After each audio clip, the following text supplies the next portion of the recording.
gun build. And then Camille's Des Moines with unique upgrade gun build as well in the Des Moines. Otten's Moskva going to the typical Moskva spot at Delta 5 with a unique upgrade and gun survivability build. Heading towards the C-Cap, we see another Ragnar. This is Zill gun build for him. Vert 420, Blaze It Haragumo next to him. And then backed up is For Amazing, who's kind of swinging for the fences right now with the unique upgrade Des Moines, going all the way to the 10 line.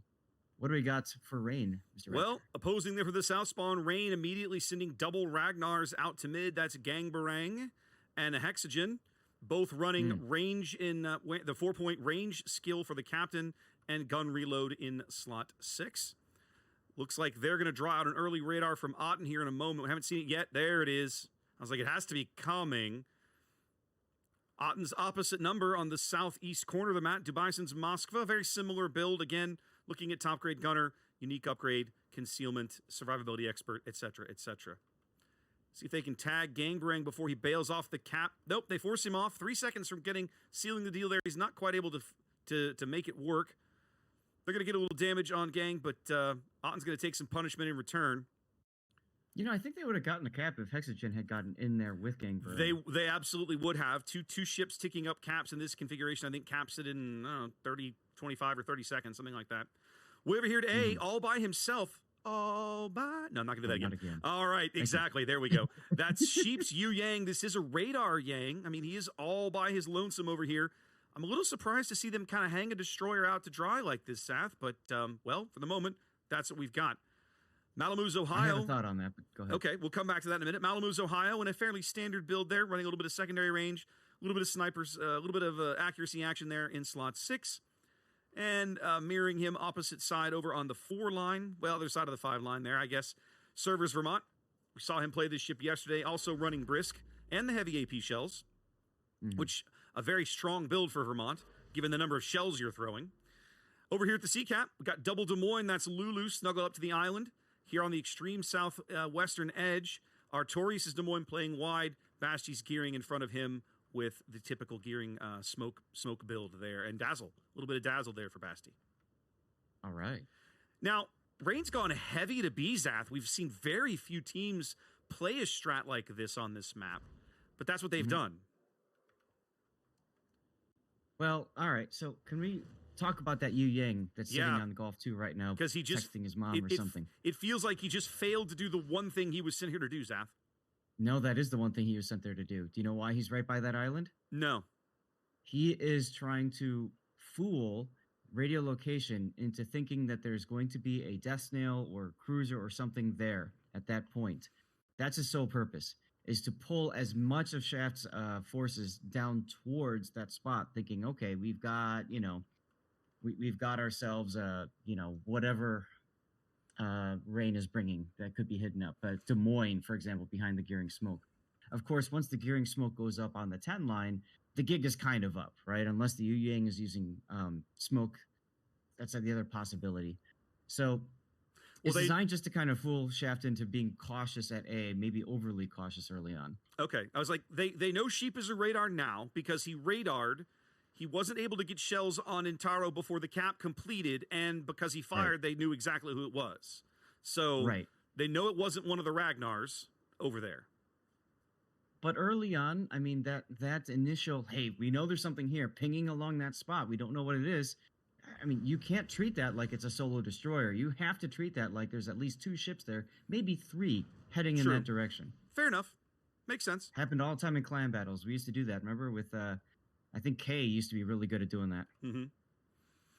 Well, Sheep was alone by himself for a bit. He's getting a little bit of support now. Gangbrang's Ragnar moving in. Servers Vermont moving in. But the ACAP, for the moment, sitting in control of Shaft. They have also picked up C. So we'll have to see how Rain decides they're going to deploy to address this. Like I said, we saw Rain play very heavy at B for the first, 5 minutes. And then after that, things have kind of broken up. They've shifted the Vermont to the west, the Ohio to the east. Everybody's kind of moving off to the flanks. Right.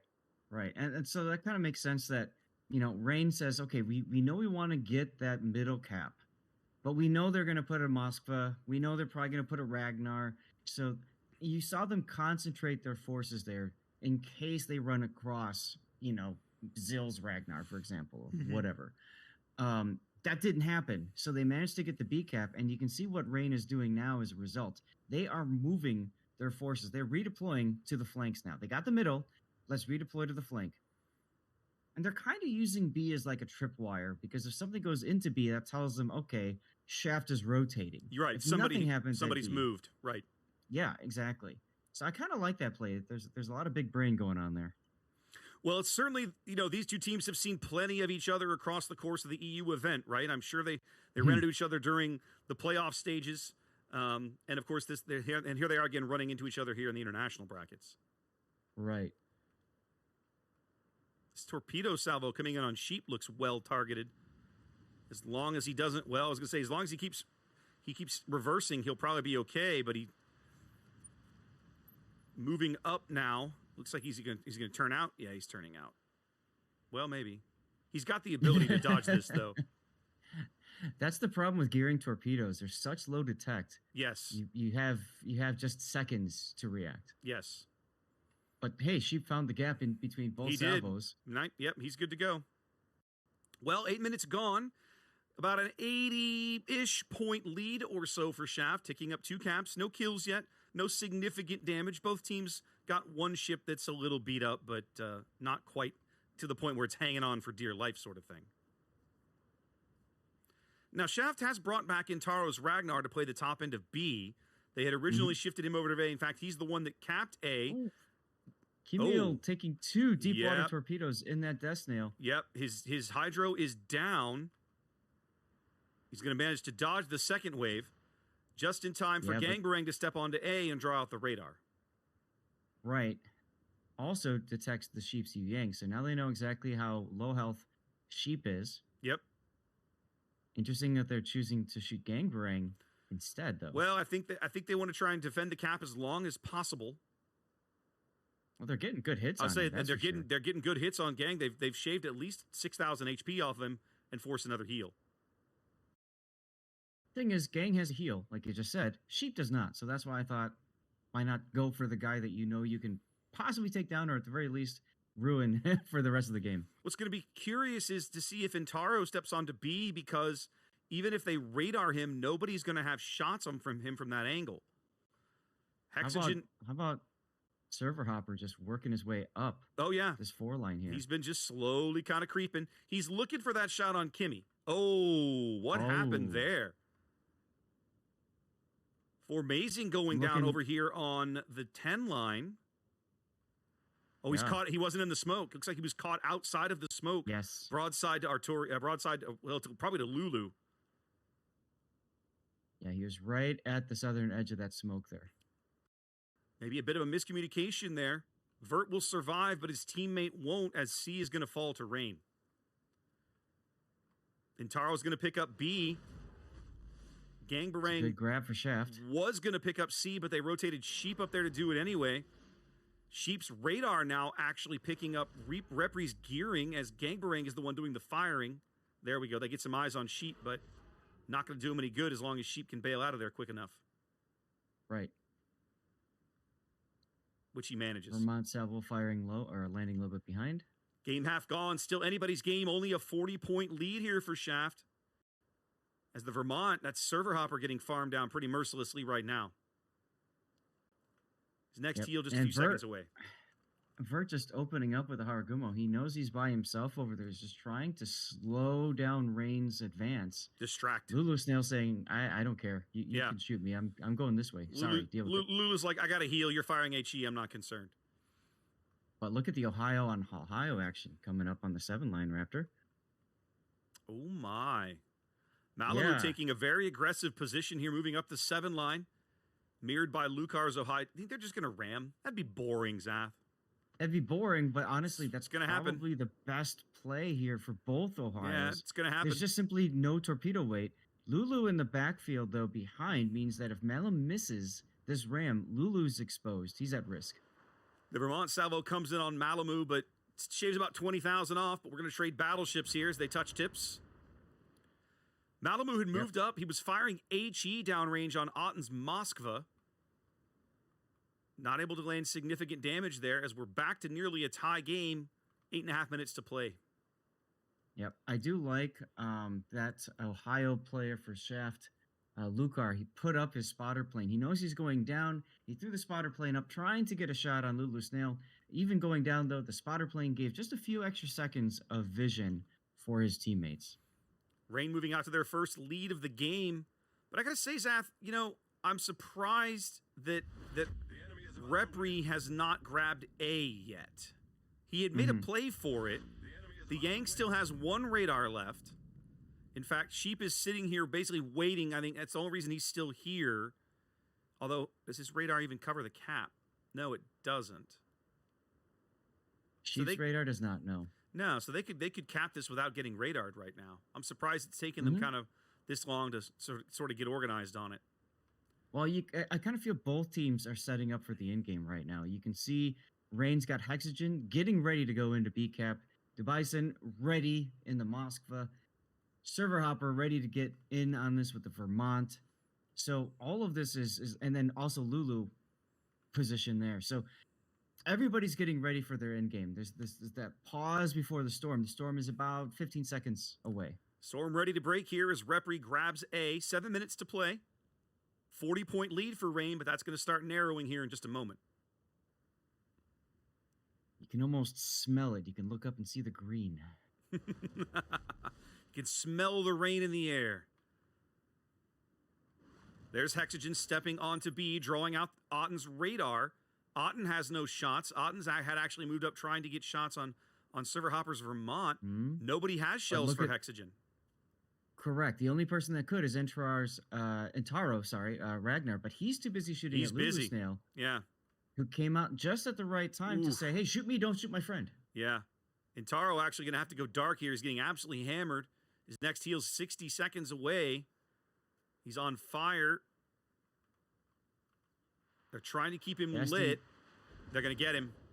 There it is. Basti doing a nice job leaving a smoke for his friend. Yep. Big kill for Rain. Maybe a little bit of cheek from Entaro thinking, y'all can't kill me. But they do manage to pick up the kill as Rain starts in on B. Shaft, meanwhile, does take the A cap for free. And you can see now their end game is beginning. They are going hard forward. Yep. But Gangbarang and Sheep, though, set up a kill zone. Oh, yeah. And Zill just walked right into it. Well, they're going to lose Gang. The question is, can Sheep outlast the Ragnar? I don't know. It feels like the Ragnar's got more help as Repri and, well, Kimmy's guns are chiming in. Yeah, but look at Server Hopper's Vermont. I'm sure he's getting ready. As a matter of fact, Zill stopping and beaching, not taking that chance. Yep. Server Hopper taking a blind salvo on Repri and getting about 5. Oh, no, that wasn't blind. I'm sure somehow they spotted him. Got about 5K off of him right there. Well, he's been shooting, I think. I think he was shooting at Sheep as well. He might have been. Sheep on 73 HP, a single shell. There we go. And just like that, Shaft back in the lead, over 900 points. 5 minutes to play. We're at that stage of the game. Go ahead. Rain wins on time if nothing else changes. Rain wins on time.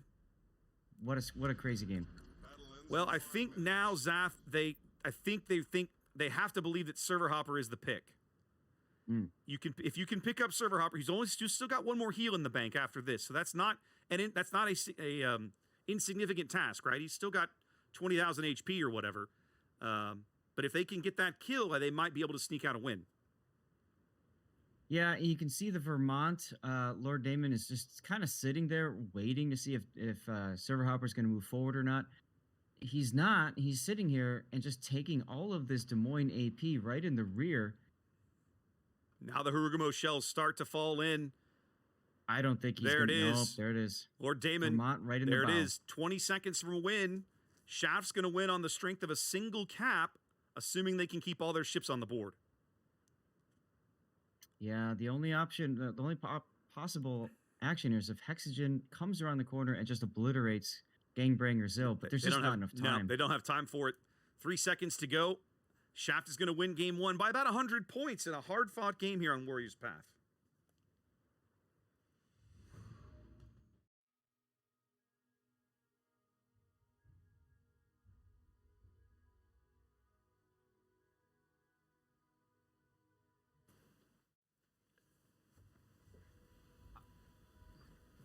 I'm impressed.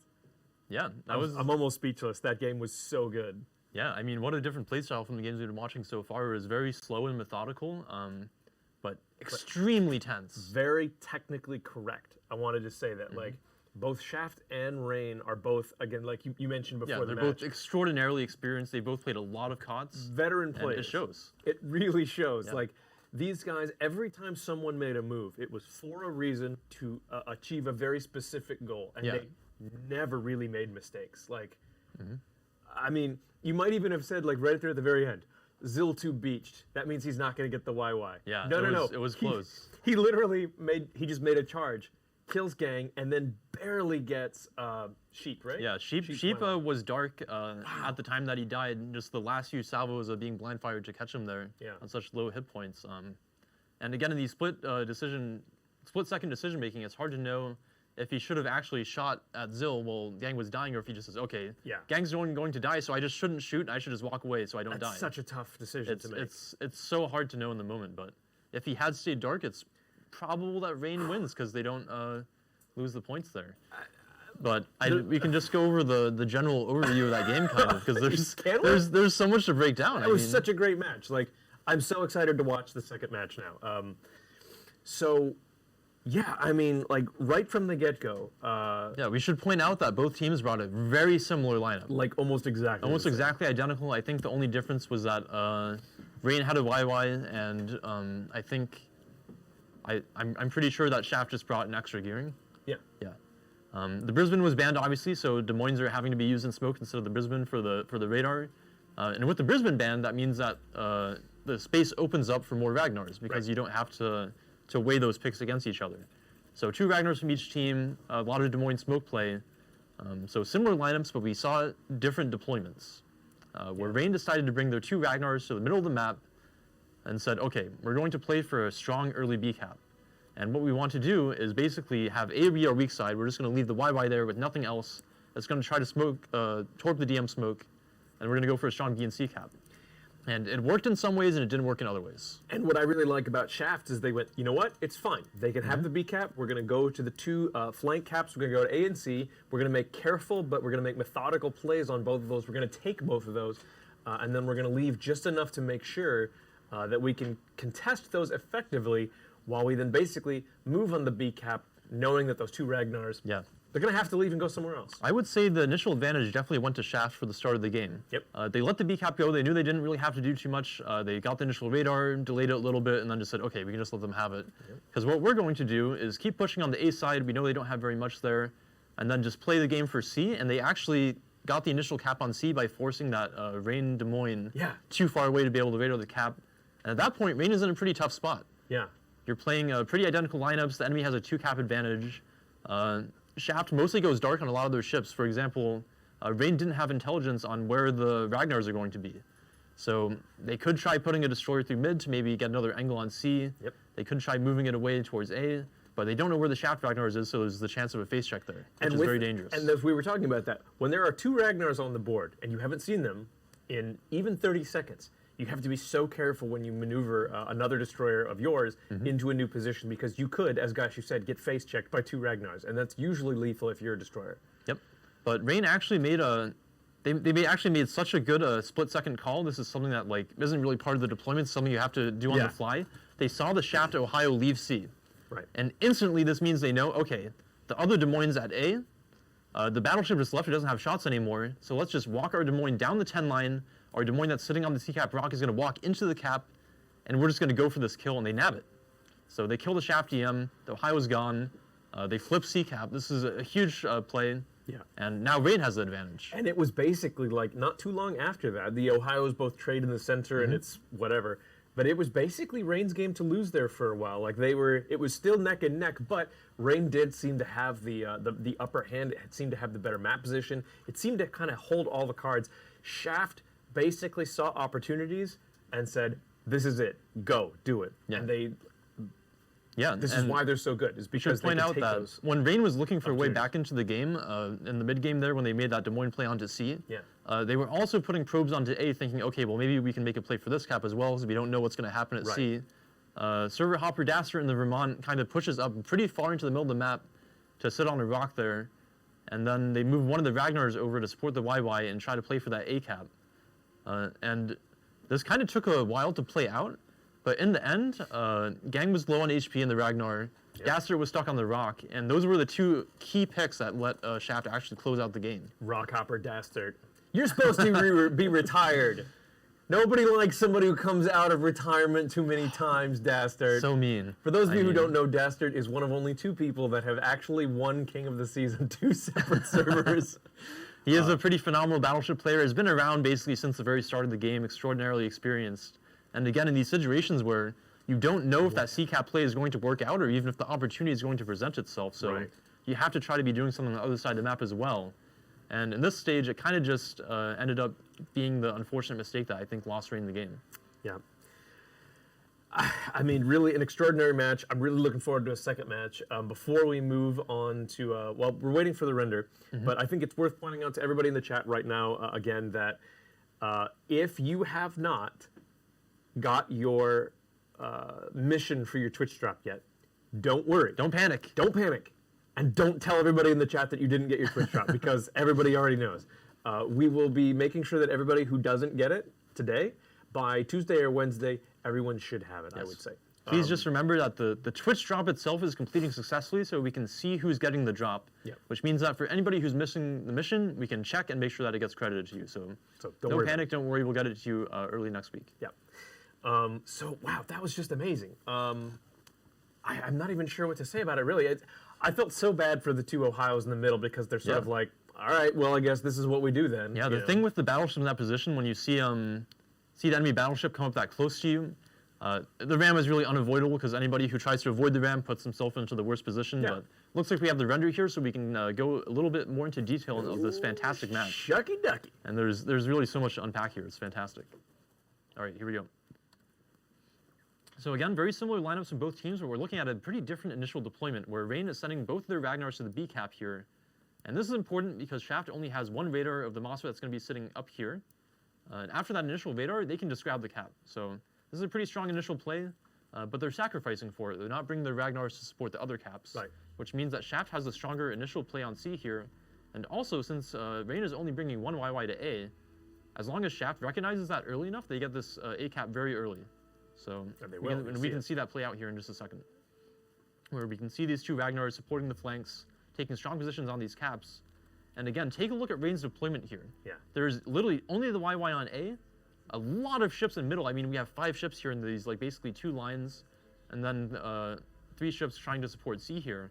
And what this is doing is giving them a 1-for-1 cap at the start of the game. We can see Shaft flip the A cap here.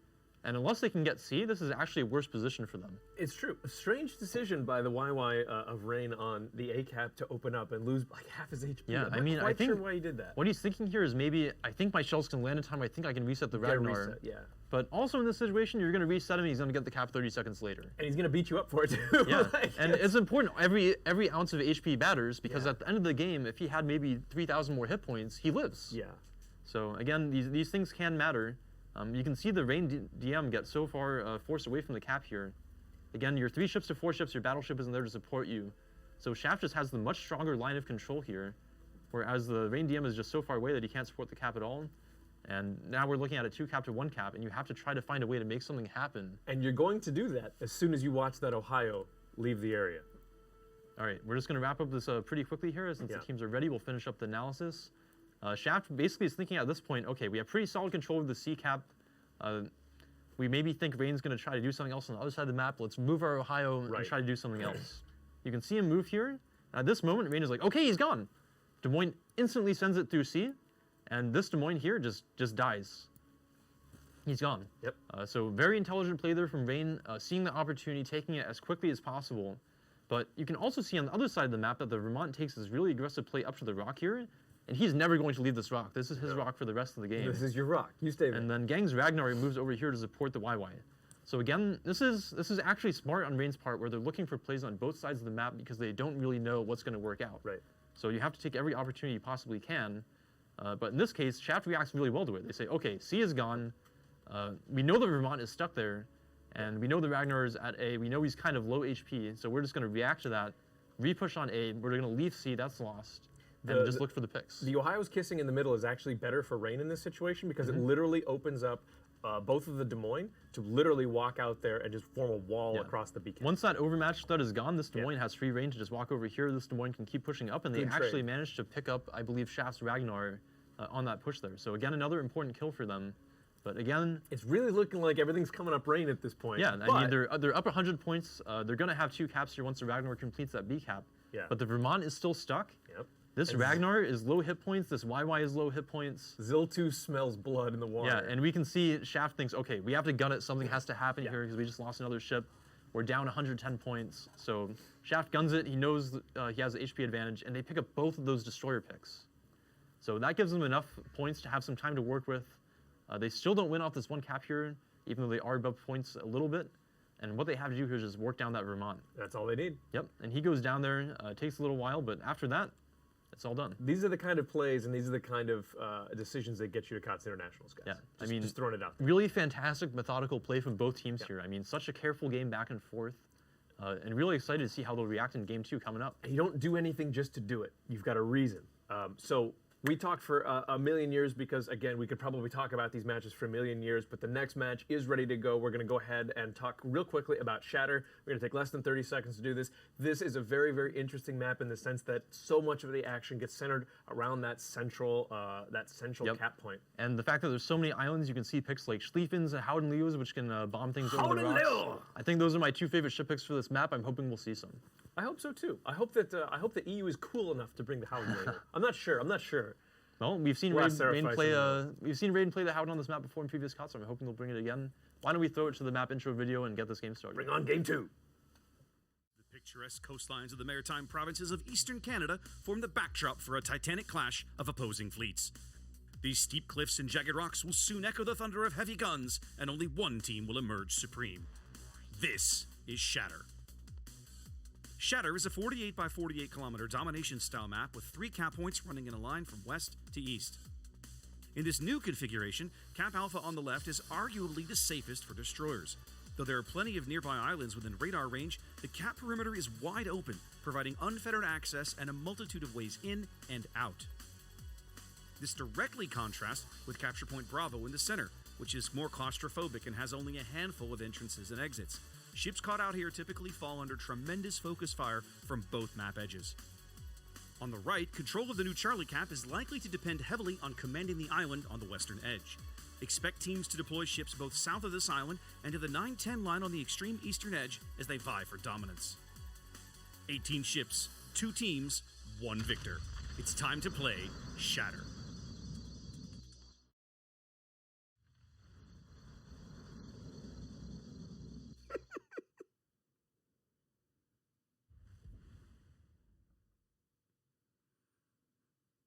Okay, so I guess we're loading now.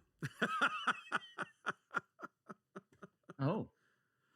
All right then. Well, give us a moment, guys. We'll have this game up for you in just a sec.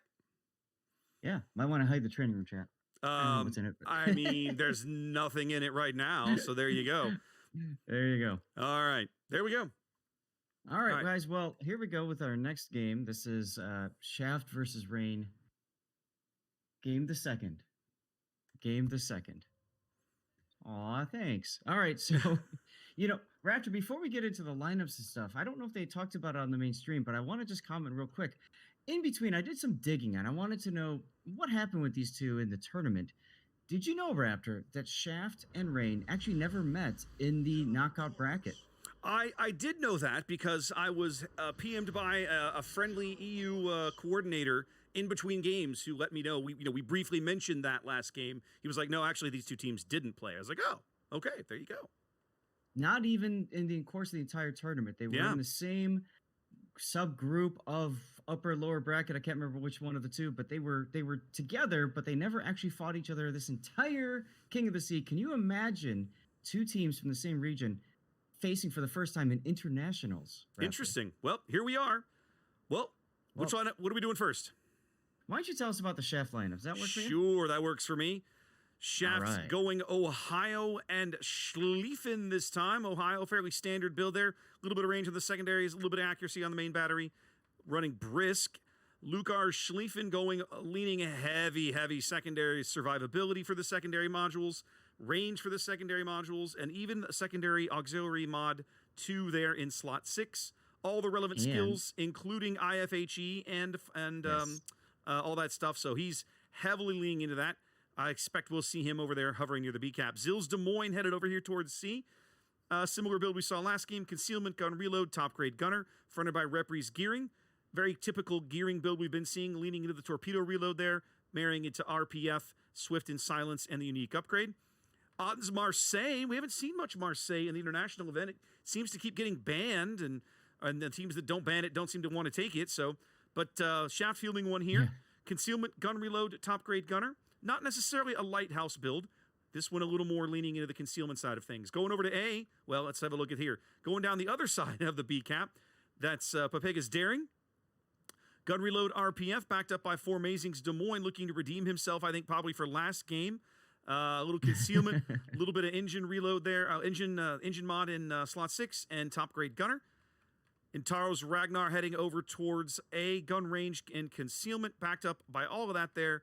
Kimmy's Napoli, RPF, concealment, gun reload, etc., etc. What's Rain got packing bottom of the map? Man, they're going heavy to A, aren't they, Zath?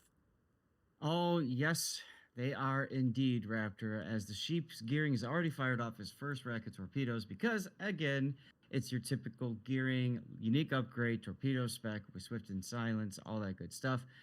Next to him is Hexagen's Ragnar, same build as we saw last game. Blasty is in a Harugumo now, in the 420 Blaze It All. Behind him is Arturius's Des Moines with Outnumbered, unique upgrade, and all that good stuff. And Malamo is in a St. Vincent this time instead of Ohio, bringing with him, looks like a little bit of guns, a little bit of Swift and Silence, and all the tankiness you'd expect in a ship that's got a super heal. And Daster, we've been told that there's an R and a T at the end of that name. It just didn't fit. There we go. Yes. Now we see. So Dastard is bringing with him a Preußen Raptor. Preußen. That's a unique with, build. All of the healthy stuff. Yeah.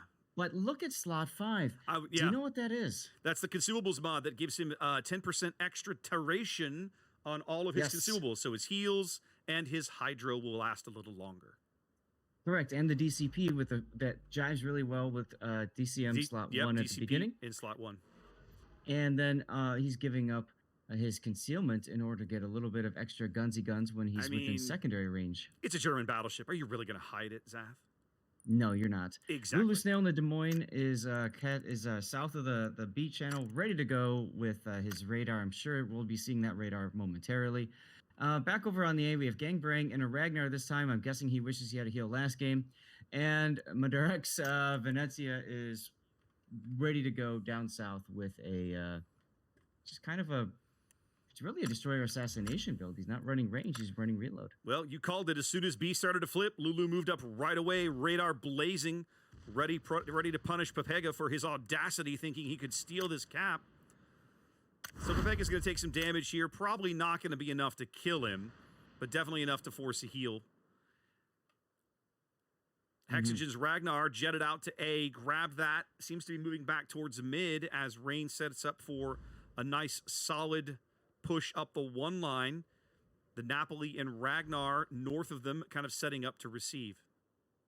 Yes. So both teams basically setting up for a push on their respective left flanks, Zath.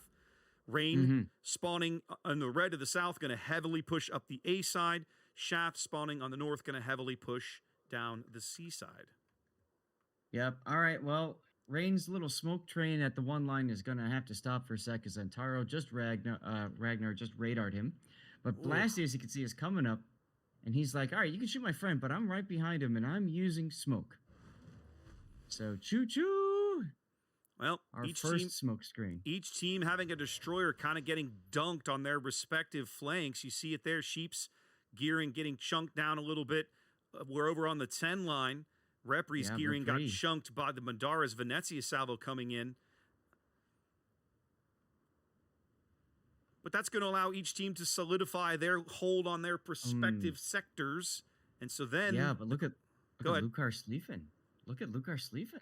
Yeah, I was going to say, but then the question becomes what happens at B. Now, Lucar taking a very aggressive stance here in his Schlieffen, pushing down the this gap in the islands along the 7 line, turning back in towards B. He was just momentarily spotted, so Rain knows that he's there now.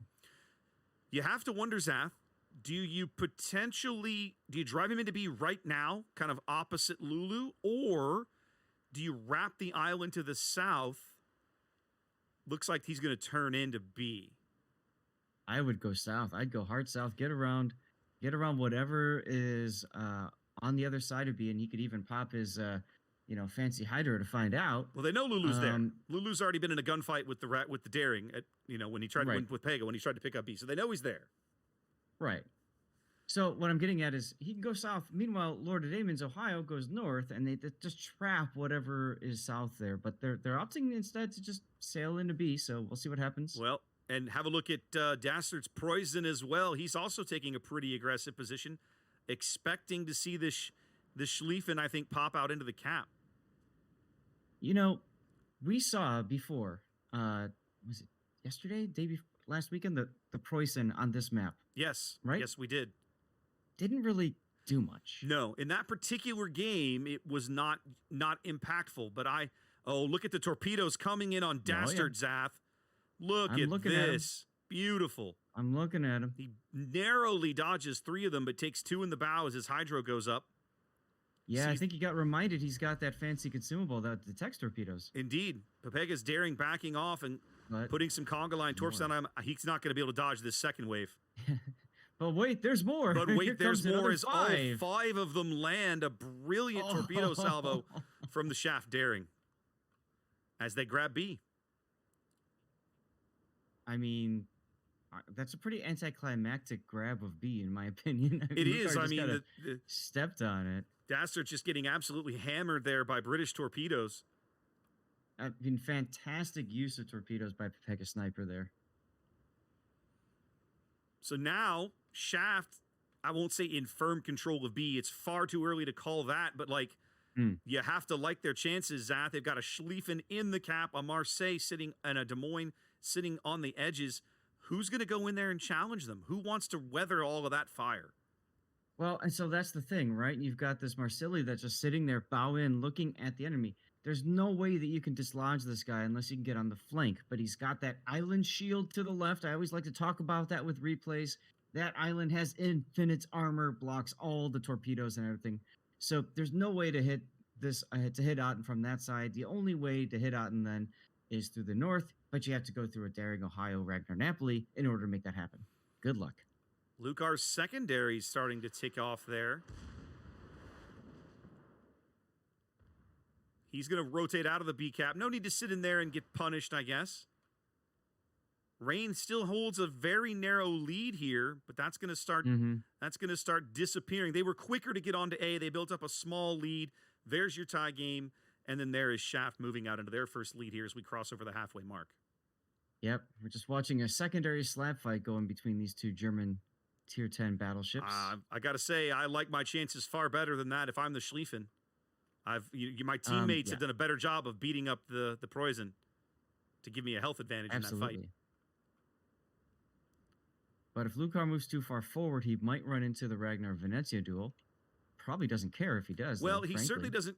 I doubt he cares terribly about the Ragnar.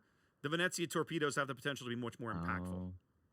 So Lucar beaches, gets detected now on Lulu Snail's Des Moines. So more secondaries raining out from Dastards on Lucar Schlieffen. That will kind of tie things up a little bit in terms of their encounter. A little bit. His next heal is coming up here in just a moment. He does have his DCP available, which he burns right there. Yep. Remember, there's a limited number of DCPs. So Lucar seems like he's to just use it right there. Struggling to get out of this position. Somebody just hammered Dastard. He's down to 4K. Was that the Ohio? No, there's no way the Ohio got shells over that island. Marseille, maybe? I think it must have been. Maybe. I'm not sure. But he just took about another 10K there. Might have been Lucar. Lucar might have been able to sneak shells in there. Certainly trying for a salvo here. Not able to get it over the island. They've got Hexogen on radar right now. Taking whatever damage they can get on that Ragnar while they can spot him. 9 minutes to play, 70-point lead here for Shaft. I'm not sure, man, Zath, Rain's going to have to take, I think, some crazy risks to get back into the B cap. It definitely feels like that. You've got the Preußen, unfortunately, has been forced to stop. Malamu St. Vincent, you can see now, is realizing, they're like you said, they got to do something. Yeah. So he's going full send into B right now. Not sure what they're going to accomplish. Maybe try to kill Formazing's Des Moines and ram Otten's Marseille while Funny Torping Lucar Schlieffen. I mean, I don't know. It's possible. There's enough AP, enough high caliber AP, they might be able to punish the Schlieffen. But the Schlieffen secondaries are going to take a toll on Malamu. I mean, yes, his heal will allow him to recover a notable chunk of that, but I mean, a lot of that's going to be full pen damage. Yes, it is. Now, Zill getting shot at, and torpedoes coming up. He'll be fine. Look at these. Look at Pepega's single torpedo salvos again. I think he's out here trying to hit Lulu. Lulu, yeah. The enemy is about to win. Lucar getting chunked a bit by the Venezia, I think, as he tries to back off the B cap and salvage his health pool. That is one of the tricks to Schlieffen, of course. She's not the healthiest of tier 10 battleships. Oh, absolutely not. Dastard now getting a little bit more shells in. Ooh, Here but comes it's the same. Malamu St. Vincent. Lucar now actually is dark. One of the other things about Schlieffen, she's somewhat stealthy. And so Yeah. now Lulu's radar, Lucar outside of that range, they can't spot him anymore. They're going to have to push the Ragnar up if they want to get spots. Right, and he's a little bit busy dealing with the duo over there, the Gearing and Daring for Shaft. So, I have a feeling that they're not going to rotate him to detect the Schlieffen. So Lucar is going to be able to limp away, get another heal off in 45 seconds. Yep, he's down to his last heal. Certainly impactful there in the middle of the board for a spell. Torpedoes coming in now on Malamu. Those are the Schlieffen's torpedoes. Looks like he's got a They'll be nice fine. gap, though. I think Malamu's going into B, Zath. Well, I thought he was earlier, and then he kind of stopped, and I was really surprised to see that happen. But yeah, now that Lucar's been beaten back, maybe he sees an opportunity to at least try to make a play. They got to do something. Actually, you know what I think Malamu's doing? Yeah. I think he's going to go around the corner to try to punch out Formazing. They've got to break this. They've got to break this stranglehold that Shaft has on the ways in and out of the B cap. They've got Formazing. They've got Formazing flanked now. Yep. Otten's reload booster just expired, unfortunately for him. I'm sure he's cursing right now. Got a nice broadside on St. Vincent Kent. And I just noticed Sheep's health pool's at. Have a look at that. Mm-hmm. Quite low. First turret out of Malamu not the hit on Formazing they need it to be. There's the hit. That's the hits that they needed. As they drive Lulu into the corner of B. All the torpedoes are going to miss Malamu. He's still alive for the moment, trying to get farmed out by Intaro's Ragnar and Pepega's Daring. Meanwhile, we have Arturius and Basti both at the extreme edge of the smoke trying to get their guns in on this as well. I almost feel like they should just go. What are they afraid of, a Napoli? I mean... I can still see Not at that Intaro. angle. Pepega is dark. Pepega's actually putting up some smoke so that Intaro can fade into the background there, and he does, on about 6,000 HP. Out of heals, though. Malamu survives on about 4,000, so Rain does find a way into the cap, and at the moment, it's actually enough for them to barely overtake on score in the remaining time that we have left. But look at Lord Damon's Ohio. He's like, all right. Full send. Full send, we're baby. doing this. I honestly With think they should. Otto, I think they should drive both Damon and the Marseille in. Just send them both for support. They do bag Absolutely. Intaro's Intaro Ragnar. goes That's a down. huge kill. Cuts the time down. Shaft needs a kill of their own, I think, to stay in this game. Because the timer has flipped over. The score has flipped to Rain.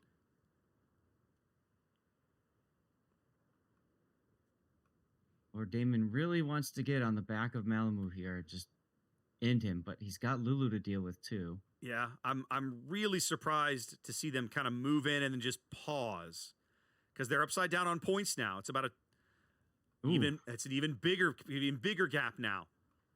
Yeah. Kimmy goes down to the gearing torps to the top end of the map, and so now you're 60 seconds. There's the kill. The Ohio does succeed in punching out Lulu. Does not flip the score, though. Rain still wins on time in 2.5 minutes. Yeah, it's dependent on Otten getting in here with the shells. Nice hit Ooh. there. Big hit on the Reload St. Vincent. booster on. Otten has good opportunities to possibly punch out Malamu and or Dastert. Let's see if he can do it. There's a big kill. That flips the score back. Gangberang trying to make something happen with his Ragnar way to the south there. Ooh, they do pick up Dragon Pepega's Sniper goes down. daring as well. Otten is extremely low now, though. Ooh, Otten got hammered. No heal. He had a ton of health a minute ago. What happened? Right? Somebody dunked him. They can't afford to lose Otten. And I think they have to kill this poison. They're going to lose Otten. He's going to burn out right here. Yeah, absolutely going to lose Otten. That flips the score back yet again. As the Ohio moves up, are they just going to ram? They're just going to ram. I don't think so. The poison's not going to allow him to. You think poison's too slow? I think it's going to happen. Poison's too slow. Nope, it's going to happen. Check it out. 802? Oh, Nope. the Schlieffen Look at that, salvo guys. saves his teammate from the inevitable Wow. ram. Wow. And now Repri's gearing has to get onto this cap. Shaft has a lead for the moment, about 60 points. Still not enough, though. They have to touch B. They have to get into this cap. And Repri's going full speed. Repri's going as Madara's Venezia makes revolutions for C. Zill's Des Moines not going to be able to defend here. Doesn't have the health pool to stand up to a Venezia for very long. Question is, will Lord Damon take these torpedoes? He's slowing down and turning in. Very smart decision there. There we go. Repri on to B there. There we go. Even just holding those points back will allow Shaft to take up a win. But look at Rain going into C with their Venezia. Yep. Oh yeah. Madara's been making this play, but so Madara will be able to get into the cap, but in the end, I don't think it's going to happen in time. Damon now moving up. Looks like he did take some torpedoes. He's flooding. Oh, the Des Moines Artorias is going to push him hard. Interesting decision. The entire salvo missed, Zath. Look at that. Yeah, I see that. Damon taking a salvo. They're That going to just happened to me in randoms. Nope, they're going to 32. They're going to Down lose. he goes. They're going to lose Damon. That flips the score back as the Venezia is on to C. Has Rain found a way to win this game? I think they have. Looks like it. The Absolutely looks like it. The surviving Shaft ships cannot get into a gunfight with their nearest neighbors, really. And they have no way to spot sheep to claim the gearing health. The gearing is on 11 health. That's right. They But did look it. at all the smoke for him, too. They did it. Just basically said, let's just put you here. Rain moves up, punches out Damon's Ohio, and with an amazing last-second comeback, picks up game 2. What a game. That was fun. Nice. That was very fun. That was very Nice. fun indeed. I'll tell you, I think that the whole letting that Schlieffen live is what came back to haunt them at the end. I love it. That's crazy. It kind of did. I mean, and it wasn't for lack of trying, right? They radared Lucar again as he moved out of, he got stuck on that island for a bit. He kept trying to get out of there. Lulu burned one radar. They hit him. He burned a second radar right as Lucar was leaving, and Lucar was just ahead of the range of it, able to stay alive, burn his last heal, get back into the fight, have an impact. But in the end, it's Rain that walks away with game 2. Wow. That's right. So much to unpack in this one. We'll let Bogsy and Gaishu have fun with it for a bit.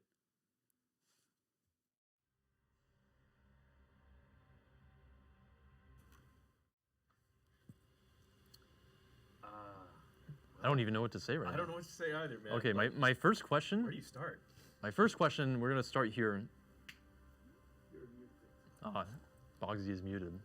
Okay, this is my fault because Bogsy had to take a small excursion. He had to hold a meeting in the loo, in the water closet, in the restroom. so I turned off my mic so that Chegg wouldn't have to listen. Oh god. All right. Well, I think where we're gonna start with this game is Shaft were up 2 caps for almost that entire game. Yeah. Rain was actually losing for like 12 minutes straight, and they got back into the game and won it. Yeah. And the series of events that led to that,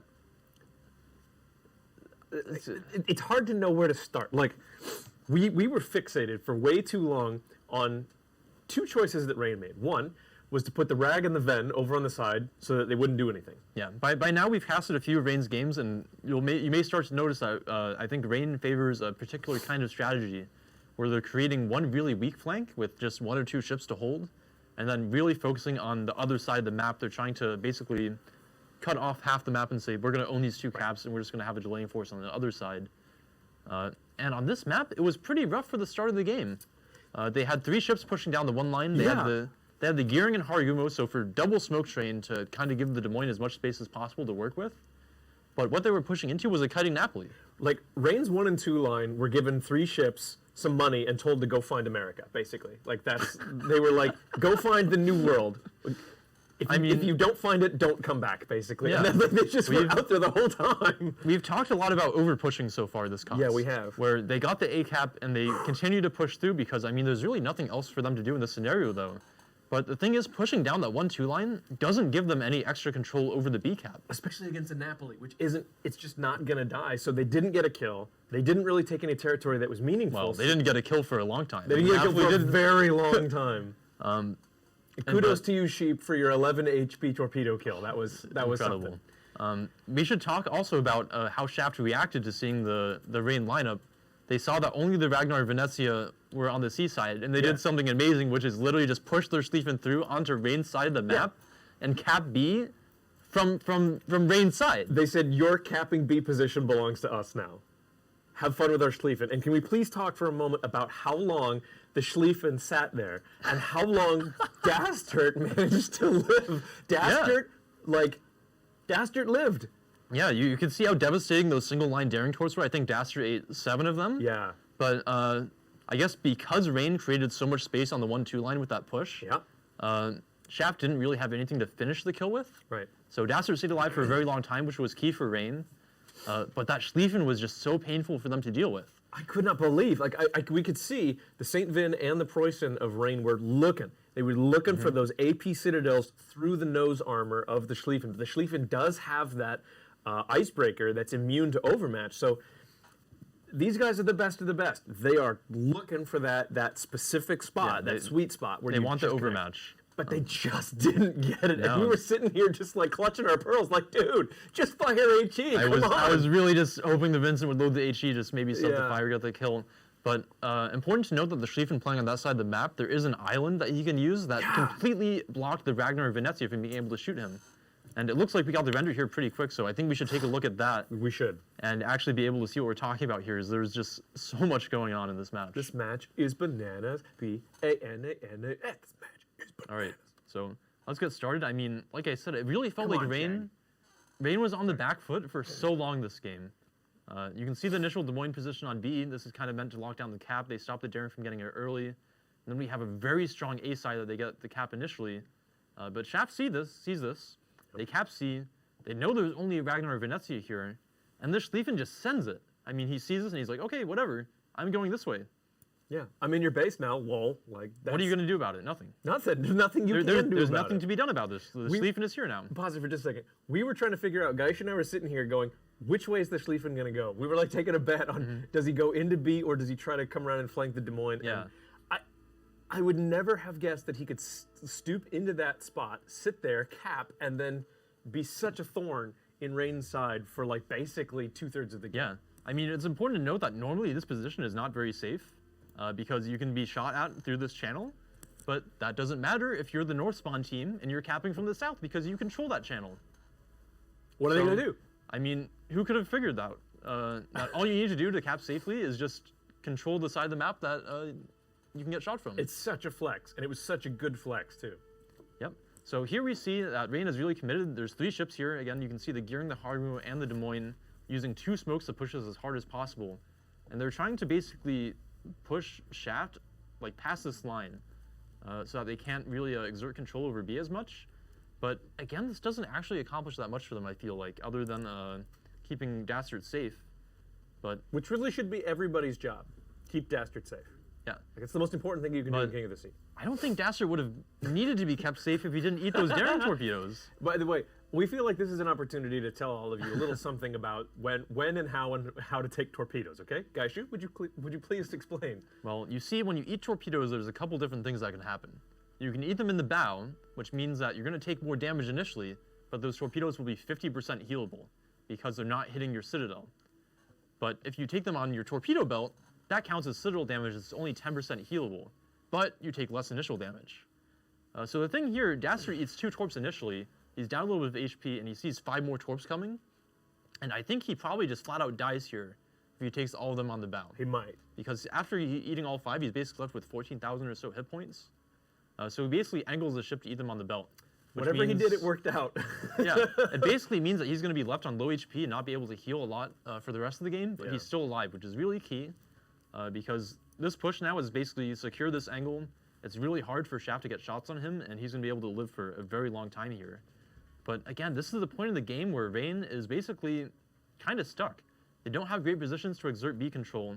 The Schlieffen is alive forever here. Still, look. Still alive.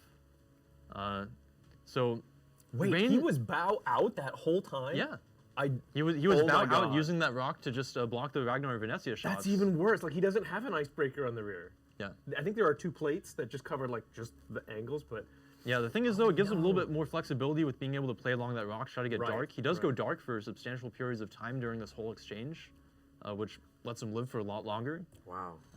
But again, this is a really rough point for Vayne because they have to figure out a way to get back onto the B cap, and it's going to take a really long time. Shaft doing a really good job of absolutely not allowing anyone through. Yeah. And there, did you see Sheep's gearing just go from full to nothing? Yeah, he just gets smashed there. He's on 11 hit points here. Yep. So this is very key for Vayne, not losing the point swing there, having the gearing alive.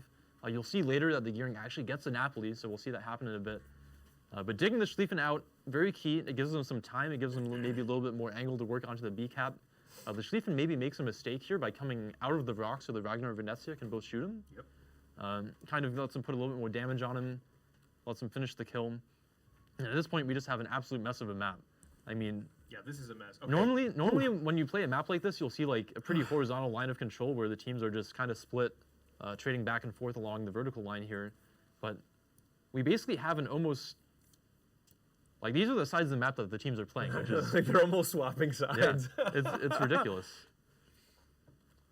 And then the Vincent sends it, manages to kill the Des Moines. He lives on so few hit points here. Shaft just doesn't quite finish the kill there. And Rain manages to swing it back in their favor here by retaking the cap, getting a kill, getting a pick. But they're still in such a precarious position because they have nothing to stop the Marseille and Ohio from pushing through B here. Yeah, like And- when the and Shaft Ohio knows it. decided to just check into the B cap all in, we went, okay, well, there's nothing Rain can do to stop Yeah, this Ohio. what can Rain do about that? They can try to poke their Prussian out to shoot at him, which the Prussian risks dying for that because he's so low. Yeah. The Vincent is going to die to it. I mean, the Des Moines can try it, but Des Moines in front of Ohio, it's not really where you want to be. It's generally not the It's best generally not place. where you want to be. So the Des Moines gets smashed by the Ohio, the Vincent gets smashed by the Marseille. The Ohio actually manages to not get ran by Yeah. Dastard's Preußen, which It was is the huge. Schlieffen. It was cross shots from the Schlieffen that actually saves Shaft's Ohio Mm-hmm. by killing Dastard's Preußen right at the last second before Dastard can get the ram off. Yeah, and I mean, the Schlieffen literally like going through this channel, capping B, living, coming back, and just amazing. So at this point, Ohio dies. Sheep on 11 hit points manages to pick up the Napoli, which again is big because every time a ship dies, it's a 100-point delta swing. Yep. Which is a lot of points. Rain is up here, freezing the sea cabs. Venezia finally pushes back in, manages to get that done. They managed to pick up the Ohio. It's actually worth noting that this could have gone so differently because the Des Moines of Rain is at full HP, but he's 5 kilometers away from an Ohio. Who could literally one-shot him through All the it takes is like 3 citadels and a couple of full pens, and he's gone. But the Ohio shot completely whiffed. Zero damage. It's rough. It's rough. It's rough. It is worth pointing out that when you are that close, it can actually cause the way that your guns being Yeah. separated so far, it can cause a crossfire that can cause your shells Yeah, completely. and to remember fail. that when ships turn, they drift, right? They displace a little bit. So at very close range, it can actually be a little bit hard to account for that. So Lord have just a mercy. little bit of whiff on the aim there. As a result, the Ohio goes down without a trade. And then at this point, all Rain has to do is wait, and they win. So pretty solid early game from Shaft here. They managed to cement the 2-cap lead. Rain doesn't really have a lot of space to work with, but just such an incredible series of back and forth there that kind of leads to Rain being able to pick it back up. It wasn't. It was really exciting seeing Rain pick up game 2. I'm glad they went 1-1 because I would say these were the 2 best matches that we've cast. So Yeah, absolutely. far. These were incredible matches. You can really see each team has probably practiced this so many times in scrims. Yep. They have immaculate strategies planned out, and not only that, but they're able to really react extraordinarily well to these opportunities on the fly. Yep. Don't miss an Where- opportunity. Do not leave a penny on the ground Right. unturned. A Basically. chance opens up, and they're so quick to take it. Like the decision making is just snap. It was an absolute pleasure to cast your games, folks. Thank you for putting on such great matches. We're really looking forward to the future matches. Yeah, completely phenomenal gameplay. Okay, so Yeah. let's take a look at where we are. Let's check in because with our teams. We've had 4 matches so far. Half the day is gone. So, okay, in Group A, both WND and Penta PTA are sitting on 8 points each, followed by Tsutsuki with, followed by Panzervor with 6, Suki, Suki. not Tsutsuki, Yes. Suki with 5, Oh Boy sitting with 4, TSYMQ with 2, and KSC in the back with 1. Sorry, gentlemen. In Group B, we're going to have Rain sitting up here with 8 points, tied with Shaft. As a result of the series we just saw, they went 1-1. So neck and neck here. ELSR with 7 in 3rd place here. Then we have STCN with 5, HXH Iserlon with 4, Bonks with 3, and JZ with 1. So, I mean, really kind of neck and neck up here with the top standings from each group. I have a feeling we might be seeing a tiebreaker round after the third. I after the think third so, series. and I look at that. PTA, WND, Rain, and Shaft all with the same amount. You know what that means, right? It means a lot of EU teams. It means a lot of EU teams, but also It that certainly means means a some lot of EU fantastic teams. matches. Bonks, I want you guys to know, you will always be my idiots. You're mine. You're my idiots, and I love you. It's all in love, guys. I am a little sad to see the NA teams a little bit further down here, but I'm hoping ELSR will carry it through. ELSR actually has, like, in terms of, I mean, they have 7 points from this match. Yeah. They clearly played very well. I'm really excited to see how they do against these 4 EU teams that are sitting on top right now. All right, well, I think we're just about ready to get into our next game, so why don't we pull the next maps that we'll be going into and take a look. God, like, my heart is palpitating. I mean, those were just crazy maps, and we're going to get the opportunity to see Shatter again, so we might see some more craziness. For the first time, I believe we'll be casting... Vor and Penta! We'll be casting 2 #1 seeds, Vor from SCA and PTA, who I'm sure is very familiar to all of you from EU. And we'll be able to see these 2 top teams bash it out on some exciting maps. Can I just say, I absolutely love watching Vor. Vor, like, I feel like Vor comes in like a steamroller every time. Like, they're so good, they're so different, and they make so few mistakes. I'm really, really excited to watch them go up against Penta. Yeah, I mean, in general, I think it's interesting to see when you have the same regions playing each other, where it's a lot more methodical, kind of. Yeah. Like those Rain versus Shaft games, kind of very methodical, both teams picking each other's apart. And it's great. But when you have different regions playing each other, like this match, you have different play styles colliding, and it kind of makes for a bit more aggressive back and forth. So I'm interested to see how this will end up.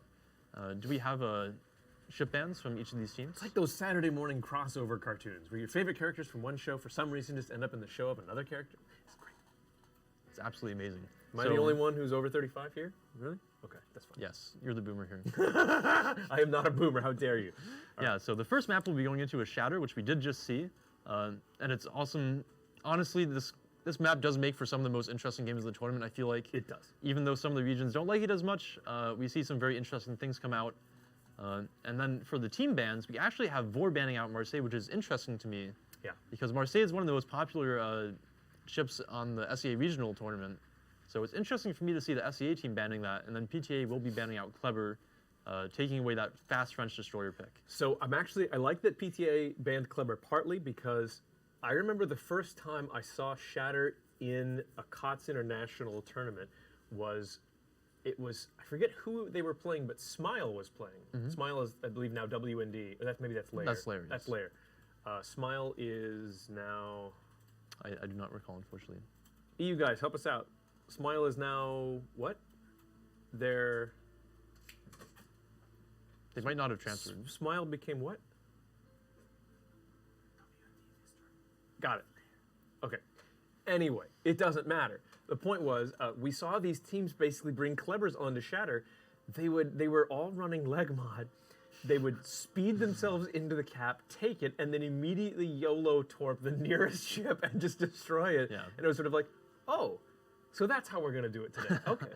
Yeah, there's a lot of really interesting things people can do with Klebers. Yeah. Again, very versatile ship, very strong in the KOTS format, and I think the teams are ready. So why don't we throw it to the video and get ready to see what the teams bring to this map? Let's do it.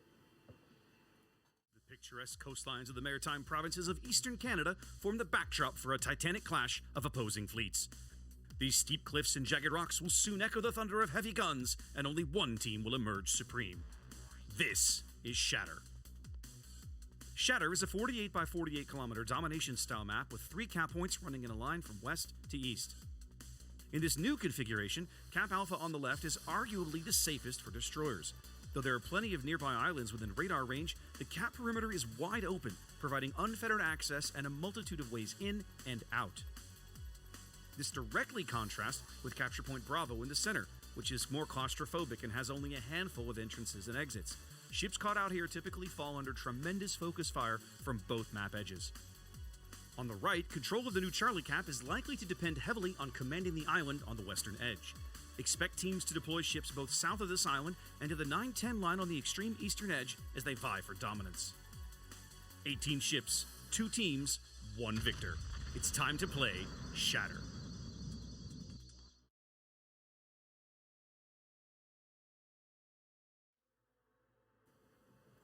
Welcome to back. Studio. How about that? Please mute the TV. Thank you. As much as I like hearing my own voice, I don't want to hear it immediately. Well, it looks like the match hasn't quite dropped yet, so we'll be talking a little bit more here. Maybe we can quickly go back to the map scene and talk about Shatter a little bit. We could. How much do you like Shatter, Bogsy?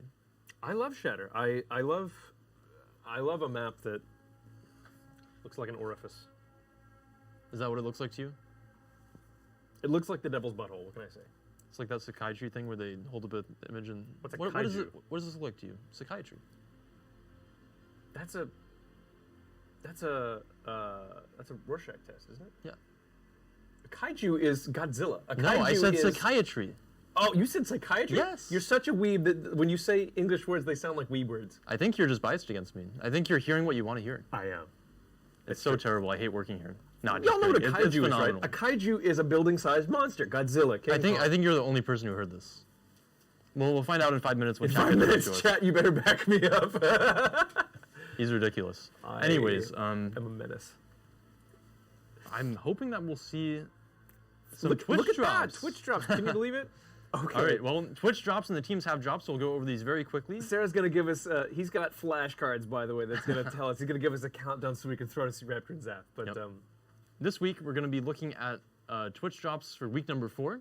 These are the international drops, where you'll be getting Bjorn Cunninger and a KOTS collection container that can give you a tier 7 premium ship container for watching for 90 minutes. Then if you watch for an extra 90 minutes, there's a mystery drop that will give you Elite Commander XP, which you can use to train your captains, or potentially Bjorn Cunninger with points already on him, up to 15 or 21 points. it's pretty spicy. Yeah. 21-point cap is worth a lot of doubloons. I believe it's something like 2-point-something million in order to get a full 21-point captain. Oh my god! Don't tell me that. Yeah, Oh my God. it's a lot. So getting him for free here with the 21 points can be incredible, and we hope you guys get lucky. We'll see. Absolutely. Looks like we're about to get back to the game, so we'll throw it back to the teams and hopefully have a wonderful match on Shatter.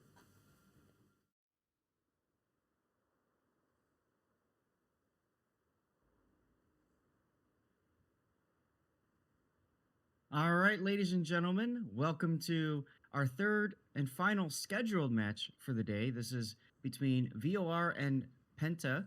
VOR, of course, being the number one team for Asia, and Penta being the number one team for EU. Raptor, tell us about the VOR lineup if you would. A clash of two respective kings of the sea on their own servers. Zath, this should be entertaining. Mm-hmm. All right, from the North spawn in the green, Vor bringing a Burgonia. I know you're excited to see that. A little bit of gun reload, a little bit of brisk fire prevention, concealment. Married to Dark Temple's Schlieffen, a very hardcore secondary build here. Yep, I assume we're going to see him snuggled up to the B cap. Let's have a look at what's headed over towards the A side. Aruha's Napoli, gun reload, RPF, concealment. A little bit of secondary range on that one as well. An acknowledgement, I think, to the power of Napoli's SAP secondaries. Absolutely. Asphodelis' Des Moines, top grade gunner, concealment, and unique upgrade in slot 6.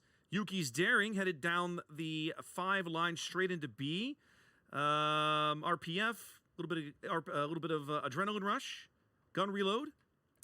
And Classic Nouns Delny rushing the A cap over here on the right flank for Vor, gun reload, RPF, Fearless Brawler, and concealment. Heading the other way, we had a look at the battleships. Let's take a quick look at the cruisers. That's Sweet Taipei's Brisbane, gun reload, and let's see, RPF, adrenaline rush, concealment.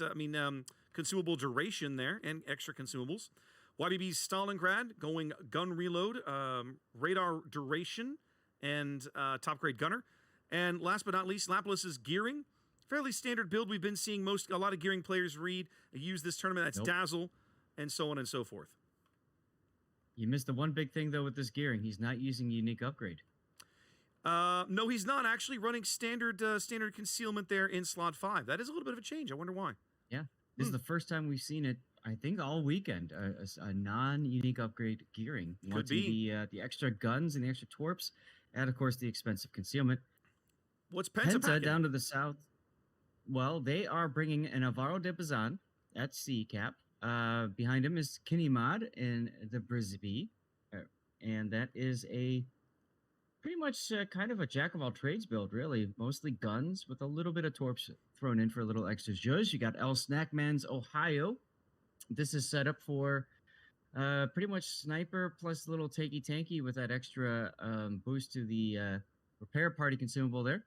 Blood Legend in the Des Moines is in the middle section. We just saw that last game, same position there. That was Lulu. I can't remember off the top of my head. Thank you. It was Lulu. And he's sitting there with his unique upgrade Des Moines. Next to him is Drivers Daring. Now, this Daring is using the unique upgrade Daring. You know, I was just thinking, Raptor, in that game we saw, had that Daring been using the unique upgrade, would that have resulted in a dead Poison? Early on. Not sure. Right? Because those torpedoes do much more damage with this unique upgrade at the expense of concealment. You can see there, Striver already detected for just kind of walking in and be there. Big hits on him. Angel Stone's in the St. Vincent, working his way up in between. There's the radar from Blood Legend to catch everything. All the radars starting to go up now. Everybody's, if you got them, use them. Bang, bang, bang. Classic Noun. Yeah, they're already beating the quite bejesus out of Classic Noun over here at A, caught out by CEO of Dog and Vilex's Harugamo.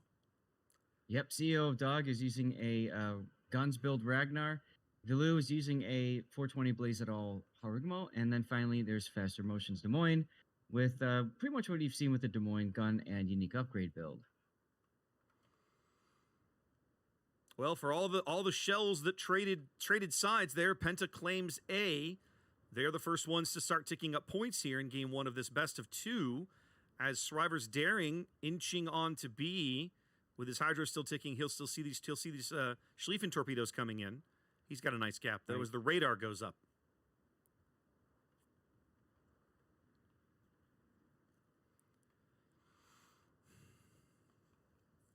We can see sort of, much like we saw last game, Zath, each team sort of leaning heavily into their respective left flanks. Penta pushing A as Vor pushes C.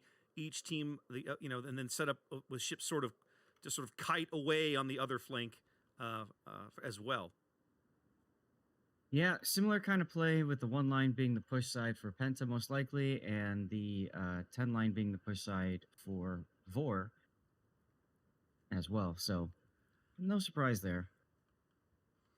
The one thing we won't see, I suspect, we won't see Dark Temple's Schlieffen push through this gap on the 7 line because Snackman's Ohio is right there. Like, I can't imagine a world where you take that risk as early as we saw it last game.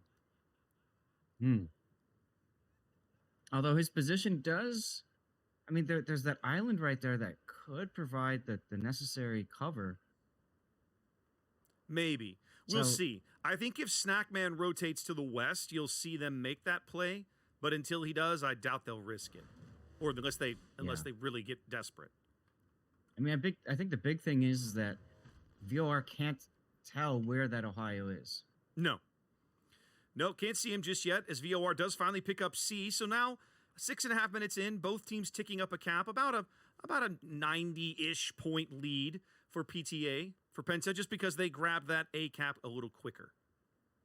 Right. Shriver trying to make good use of these conga line torpedoes. I think he's going to catch Yuki with one. Maybe with more than he's one. going to catch more Yuki than with one. more than one. Oh my goodness! Oh my Big kill for goodness! Penta. Oh, That's a disaster right oh, there. the humanity. That is a disaster for VOR. That's really going to... I don't even know how they maintain their position at B now. I mean, you certainly can't contest the cap if you could to begin with. Right. Now Penta's going to pick up B.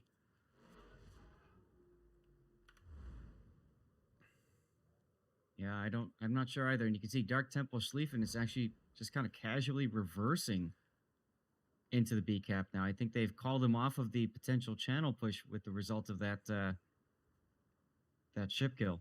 You know, Zath, it's interesting. Over the years, we've seen some really interesting, fun, and occasionally impactful daring kills with the conga line single-fired torpedoes. But this king of the sea, it feels to me, going back into the North American bracket and the international play now, it feels to me like we're seeing more of them than ever. Does it feel that way to you, or is it just me? No, I think you are exactly right. And you know what I think it is? I think it's the lack of Moskvas and Stalingrad's. I realize that Brizzy brings a 12-kilometer radar as well, but Brizzy's not the kind of ship that you put in a hold spot. You put it typically more on the sides and a more mobile with the death snail, all that. So with fewer Moskvas and fewer Stalingrad's, there's more room for destroyers to play, essentially. It's that lack of 12-kilometer radar. Or not that it's gone completely, but there's just less of it than there has been traditionally. Yep. That's a good Dark point. Temple catches a broadside of Angelstone St. Vincent. Doesn't seem to get... Angelstone tries to rotate here. Doesn't get much out of it. Well, okay, the second salvo, he gets a decent chunk out of him. Temple I think actually that might have been his first salvo. I think you saw the secondaries first being fired off at him. Dark Temple spotted there, of course. Caught under radar. Once that radar expires, though, from Blood Legend, I don't know that they'll be able to see that Schlieffen anymore.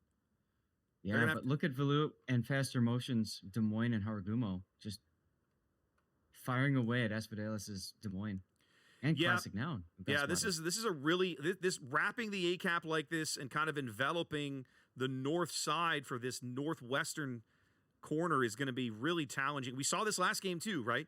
Exact same sort of play. Ohio salvo going in on Asphodalus. Well, more not what he wanted, I'm sure, but certainly certainly impactful. Dark Temple now just kind of sailing away. Yep, Dark again is Dark Temple. Approaching they need to find a way back into this game. Yeah, approaching the halfway mark of the game, and it's a 270-ish, 280-point lead for Penta. Penta doesn't even really have any ships that are all that beat up, but I mean, VOR, of course, down the daring. Laplace's gearing is very low over here on the 10 line, as Sweet Taipei's Brisbane is getting beat up, turning into some torpedoes here. His hydro is offline. He has no idea these torpedoes are here. Can he manage to avoid them all? He does. Wow, he does. Wow. Brisbane's Very good rudder maneuverability. Control, but Snackman salvo coming in. Oh. Very nearly ends the Brisbane. His next heel is 45 seconds away. He's out. Yep.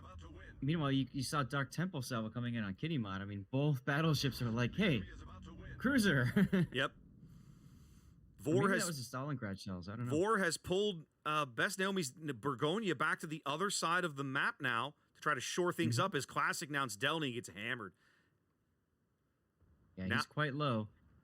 Those Delny torpedoes trying to go in on Angel Stone.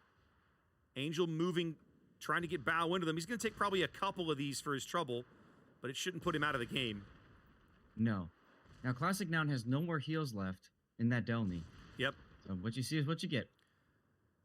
It's looking like a solid win for Penta here in game one. I mean, it's not over, but I don't see a good way for Vor back in. The plays they're making feel like kind of desperation time plays, Zath. I mean, at this point, that's what it is, right? Like, you got to make something happen as Noun goes down. So I think it's when you just hit the W key and pray. And Striver is right there ready to go with his single-fire torpedoes. The single-fire torps coming out again, and I guarantee you he's going to land some of these on Asphodelos. Even though the Hydro's on, you can see he's like, he's turning hard. The Hydro just came on. Okay, so he didn't. At the time those were launched, the Hydro wasn't available. Must have come on, came up right after. So he put it on as soon as they started moving forward. Just enough time to turn. Striver goes down to the Burgonia. The Burgonia HE speaks and the Daring dies, but it feels like it's just not going to happen in time for Vor here, Zath. No, Dark Temple trying to go around Snackman quite low in Ohio now. Snackman getting pushed heavily. Vor, I think Vor went for the old tried and true push W and see what happens. Snackman goes down. Yep, they do grab Snackman. But I mean, they're so far behind on health. They are. And you can see now the Ragnar getting some Citadels into Asphodelos because Des Moines, there he goes. The Napoli's even turned around up all the way at the north. He's just hitting W as well. Yeah. Go have some fun before you die, fellas. Aruha's going in here. Maybe he can take the Des Moines with him. I doubt it. It's in my opinion, it's a lot better than just calling a wipe and everybody just sit there. Agreed. Right? Like Agreed. And shoot the water. Like Agreed. they went for it. They got a few good kills out of it. I mean, if it were a random battle, you'd try forward to get some damage just because you know you'd get some more cash or XP out of it. In training room battles like this, you're obviously not getting anything. But let's at least have some fun, do some damage, as Vor folds here in game one. Yeah, I'll tell you those deep water, not deep, single fire torpedoes from the Daring. That was the decisive play. As soon as that happened, it felt like BOR had just no more wind in their sails that game. That was it. They're like, okay, well, what can we do? And they could not recover from that crucial kill early on. So, and I think on top of that, Zath, I would add that you lose the Daring there. You lose the ability to smoke the Des Moines. You lose the ability to contest B. Both of those become impactful because once the Vor push up the 1-2 line begins to wrap your defenders on the northwest side of the cap, they have nowhere to run. If they move forward, they die. And if they sit where they are, they die. And they can't retreat. So, and you have no smoke. Your Daring is dead. So it all kind of falls apart at that point. Yeah, Penta's push up that one line going around really worked wonders for them this game. Yeah. And I'm starting to wonder if we're going to start seeing a meta where both sides are going to have to respect that side of the map and try to prevent the opposite from wrapping around. Well, in both of these games, we've seen teams push that side and a token like kiting force be left behind. You almost have to wonder, guys, if you're going to make a play for B, you're going to have to defend at least one of these sides a little harder. Otherwise, this is going to happen. I don't know. We'll have to see. That's our last time seeing Shatter today, I think, possibly. So let's throw it back to the studio and let them run through the replay and everything. Sounds like an idea.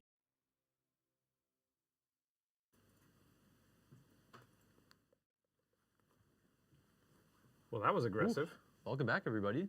Yeah. Pretty crazy game from Penta there. I think they had that on lockdown for pretty much all stages of the game. Yeah. It was interesting seeing a somewhat similar strategy to what we saw from Rain on Shatter, where they're leaving a weak side on C, but the key difference here was they left their Ohio there. Yeah. And what the Ohio does there is it basically stops something from just walking through like that Schlieffen did on the Shaft versus Rain game, and being able to post up on B. So they get a little bit more control over that side, a little more staying power. And then they had the same kind of smoke push down the one line.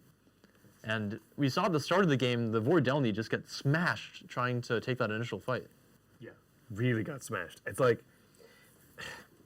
the Delny's like we've talked about how the Delny or the Kaba can actually be a useful pick, but you got to be careful to not throw too much of its HP away at the beginning for nothing. Yeah. And while they did get some damage onto the Haru right away at the beginning, which again the Haragumo is not getting its HP back ever, so there is some sense to be made out of taking some trade. There's a little bit of upside to taking the trade there, but not if you lose too much hit points. Not that much. And the Delny really doesn't have great damage output.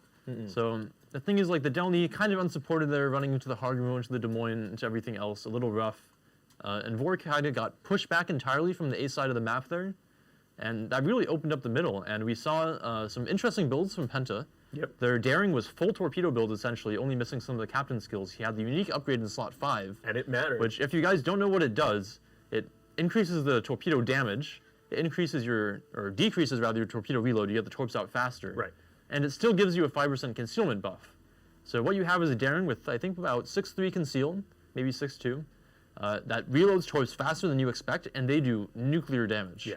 And as you saw in that match, it mattered. Yeah, because when they absolutely connected, mattered. he just was nuking everything. So Yeah, I mean, we saw the Vor daring in Des Moines taking that corner probably at a time when they didn't expect the daring torps to be ready. right. Neither of them had Hydra. I would imagine that with 2 ships, or probably one of them has There it went, right available. there. You can see it on screen right there. And those 2 torpedoes were enough to just completely knock the daring out of the game. Yeah. And from there, Vor also loses their B cap control. So they're left with only some control over C. But the thing is, from the C cap, it's kind of hard to rotate over and convert that into B cap control. So, not to change the subject, do you remember what the second map in our matchup here is going to be? North. North. Okay. So, I have a theory. My theory is that Shatter is relatively new. We've played it in previous tournaments, but the cap layout is new.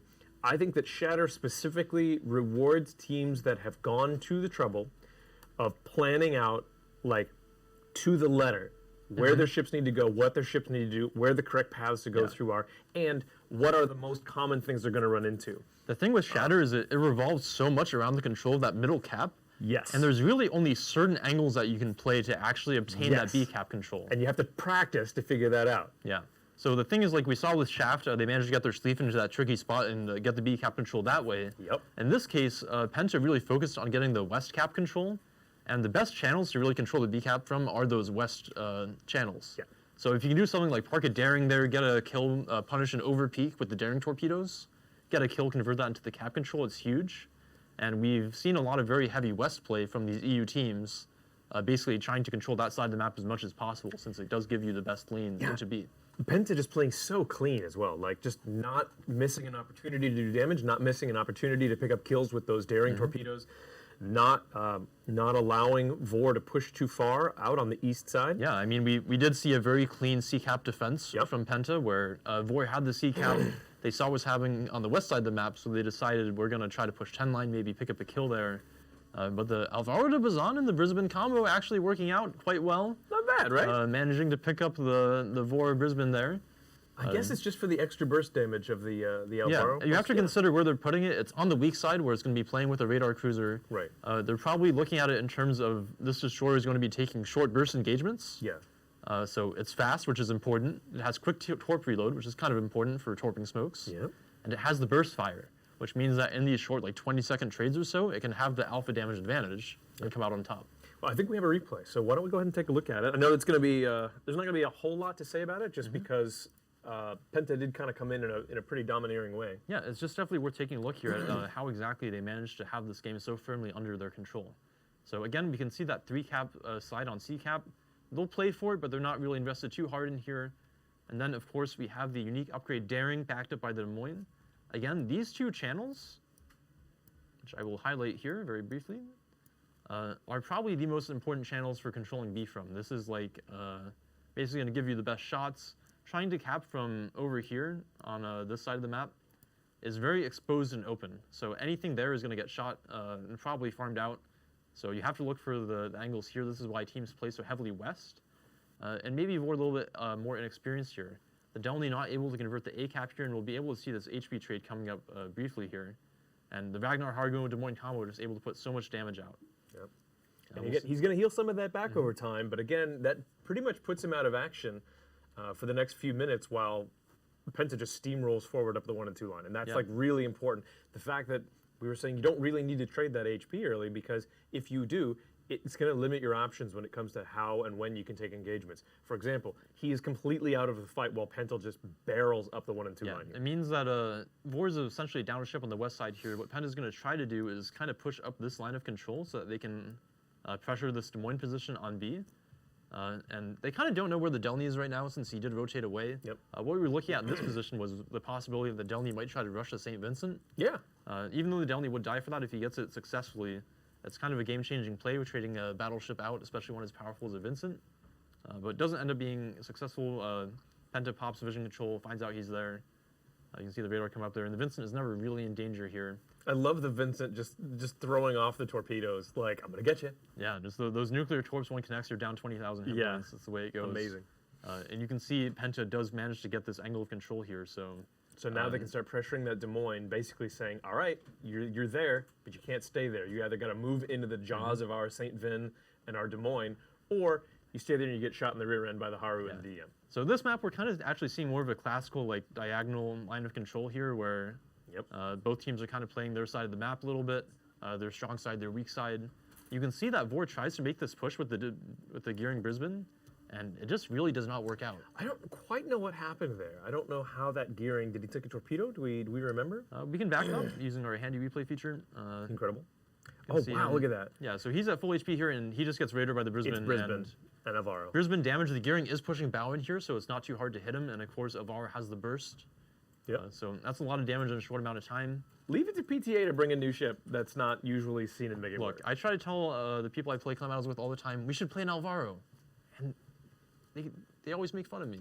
I said people should play Marseille last time. I feel slightly vindicated. I did make fun of you a little bit for that. You did. Now who's being made fun of? Yep, it's me. It's me still. It's both of us. All right, and from here on, Vor just doesn't really have a lot of ways back into the game. They're going to keep trying to push down through C here, maybe try to crack open that flank, but with the Brisbane death and the gearing so low, it doesn't really work out. Yeah. They do manage to trade the Ohio, but not really an impactful pick at this point, and the jaws of the trap just kind of close around B. Yeah. And Penta wraps up all the warships, and that's it for the game. That's it, man. It's, coming back from a 600-point deficit is very difficult, especially when it you're is- already low on It's ships. extraordinarily hard, and I think we saw throughout the game that Vor was down up to 150,000 hit points by the end of the game. So Well, I don't think they're ready for match 2 yet, so I think now is a great opportunity to remind all of you. Hi. My we're name going to is keep saying Bogsy. this. My name is Bogsy. I'm a community manager for World of Warships North America, and I'm here to tell you that yes, if you got your Twitch drop, you will in fact get your mission sometime this week. We're very sorry about the fact that it's not applying to your account right now, but we did figure it out yesterday, and if you got the Twitch drop, we have a tracking mechanism that watches it. We will make sure that you get your mission for your drops for the weekend. We're going to keep saying this. We've been saying it all day yesterday. We've been saying it all day today. We're going to keep saying it. So don't worry. Probably Tuesday or Wednesday, as we're here in the EU office, and the EU office actually has a bank holiday tomorrow. So probably by Tuesday or Wednesday, you will have your missions. We promise. Game 2. All right. Well done, Chegg. I love it. He was on the spot there. Beautiful. Okay. That was amazing. This is called movie magic, ladies and gentlemen. Movie magic. Magic of cinema. The Okay. charisma is just tripping off. I'm so excited about these matches. Okay. Coming up, we have North, one of the classic maps that we've seen a lot in King of the Seas. Yep. No cap adjustment required here, really. Pretty classical map, has a lot of different ways to be played, and we've seen some new things with the ship restrictions. I'm so glad that Ragnar and Haru were banned. We've been seeing a lot of them lately. I'm really glad that they're banned. I want to go back to gearing Brisbane. Yeah, I mean, what you're going to see here with the Ragnar ban is probably more ships in that other restriction pool, like the Brisbane, which is going to be especially impactful over the A cap with all that open water. Yep. And with the Haru ban, it means you're going to have to give up on that gunboat smoke and instead take something a little bit more torpedo focused. A little more gearing. So a little bit less gun power, a little more torpedoes. Should be interesting to see what teams do here, and I think they are ready. So why don't we hop into the map intro and get that rolling? Rocky shores of the North Sea are the setting for a titanic clash of enemy fleets. These tall evergreens and mossy rocks will soon bear witness to the deafening sounds of battle as two teams vie for dominance. This is North. North is a 48 by 48 kilometer domination style map with 3 cap points running in a line from west to east. Cap A on the left is the most open and accessible on the board. There are plenty of ways in and out for destroyers, but there aren't many places for radar cruisers to hide nearby. As the smallest capture area on the board, the most common access to Cap B in the center comes from due north or south, but there is access via a small channel between the islands on the eastern edge and 2 channels on the western edge. Further to the east, Cap C has a single small island that can provide some cover for ships brave enough to reach it, but there's enough island cover nearby to conceal radar cruisers from multiple directions. 18 ships, 2 teams, 1 victor. It's time to play North.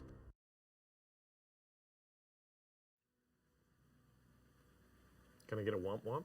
18 ships, 2 teams, 1 casting studio. Welcome back, everybody. Yeah, 18, 18 ships, 2 teams, 1-way ticket back to the studio because somebody unreadied. Unlucky. Unlucky. So we can go over the map again briefly. I mean, we didn't cover it too well.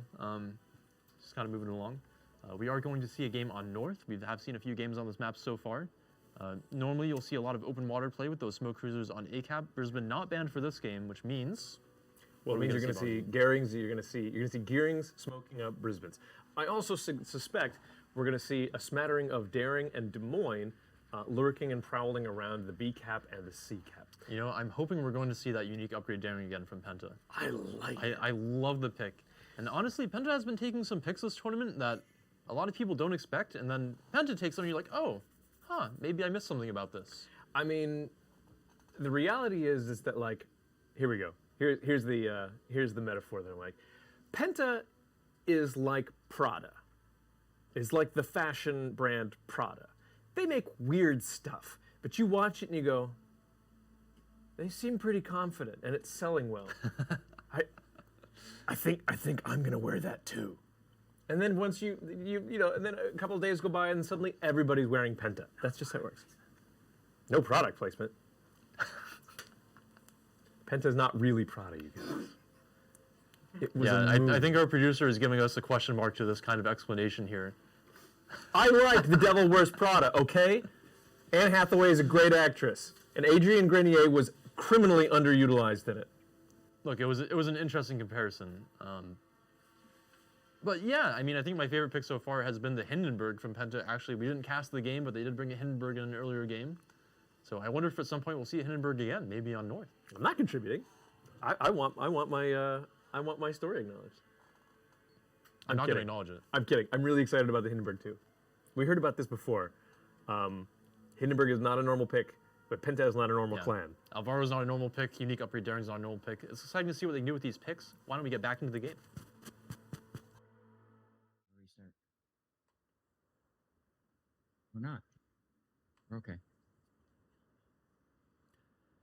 All right, welcome, ladies and gentlemen, boys and girls, warshippers of all ages. This is Game 2 of Penta and Vor. Current Kings of the Sea on their respective servers. Vor spawning here on the north side of North in the green. Zath, talk to me about the Vor lineup. You know, I'll tell you what, Raptor. At first, I thought we were going to have a restart because the Stalingrad and the Kremlin didn't move. Yep. And then the Stalingrad moved in reverse. Yep, he's been doing that the whole time. Huh. Yeah, so let's take a look at the lineup here. That's Stalingrad using reload. Probably trying to go to a very, I don't know, kind of a goalie setup positioning. We'll find out. Dark Temple in the Kremlin heading towards the sea cap. In front of him, he's got your typical survivability build with guns. We have Sweet Tiage going with the Delny this time, using a survivability plus, I guess you could say, somewhat guns build with radiolocation. Aruha is moving along towards the 9 line with his Napoli. In the middle is Ziran's Daring, using pretty much all just kind of a jack of all trades build with consumables. Stalingrad has decided to start moving. It looks like he's trying to get behind the Charlie 4 Island Raptor. Over on the A side, Classic Nouns Delny is about to get into A, possibly make contact. Behind him, and let's see, he's also running. Yeah, he's actually a little bit more guns there. Behind him is Yu Yang. That's a radar Yu Yang with torpedoes and Dazzle Raptor. We have a Marcelli behind that with your typical kind of gun and tanky build.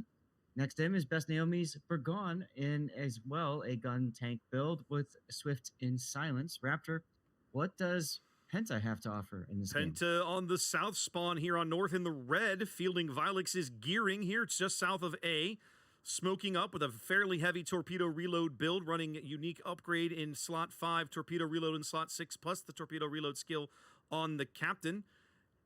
Backing him up, Kitty Mods Brisbane with the radar up, now starting to show classic nouns. Delney in the top of the cap, getting the reset right there. Some AP shells coming in for Kenny, but a little bit of chip damage, nothing big. Torpedoes going in on classic, but I'm guessing he's got a gap there, and he does. Well, He'll find it. woo! He's okay. Bit Yeah, close, I know, right? Bit close there, but he managed to maneuver, pull that off. Across the B cap from Ziren's Daring is CEO of Dogs Daring. Is they actually going to do a bit of a gunfight as we tilt the camera over here? Ziren's actually going to have to, is in this, playing this little gap on the northwestern side. He's going to get beat up heavily. There's some Ohio shells, all kinds of Daring shells falling in. He's going to smoke, but not before losing well over half of his health pool. Angel Stones, Ohio, playing that crucial position here south of B, the flex position between the B and the A cap here on north. Bit of a survivability build there, seeing fire prevention, concealment, also Swift in Silence to go with his accuracy mod there in slot 6. Blood Legends Moscow posted up here south of C, unique upgrade, concealment, radar duration, top grade gunner. Shriver's Daring, already with a conga line torps, expecting to possibly see somebody here on the northeastern side of the cap, but nothing doing. He's going to reverse in here. His conga line torpedoes were very impactful last game, but this game, he's opted to ditch that module. You see there in slot 5, he's gone for concealment instead of the unique upgrade on his Daring.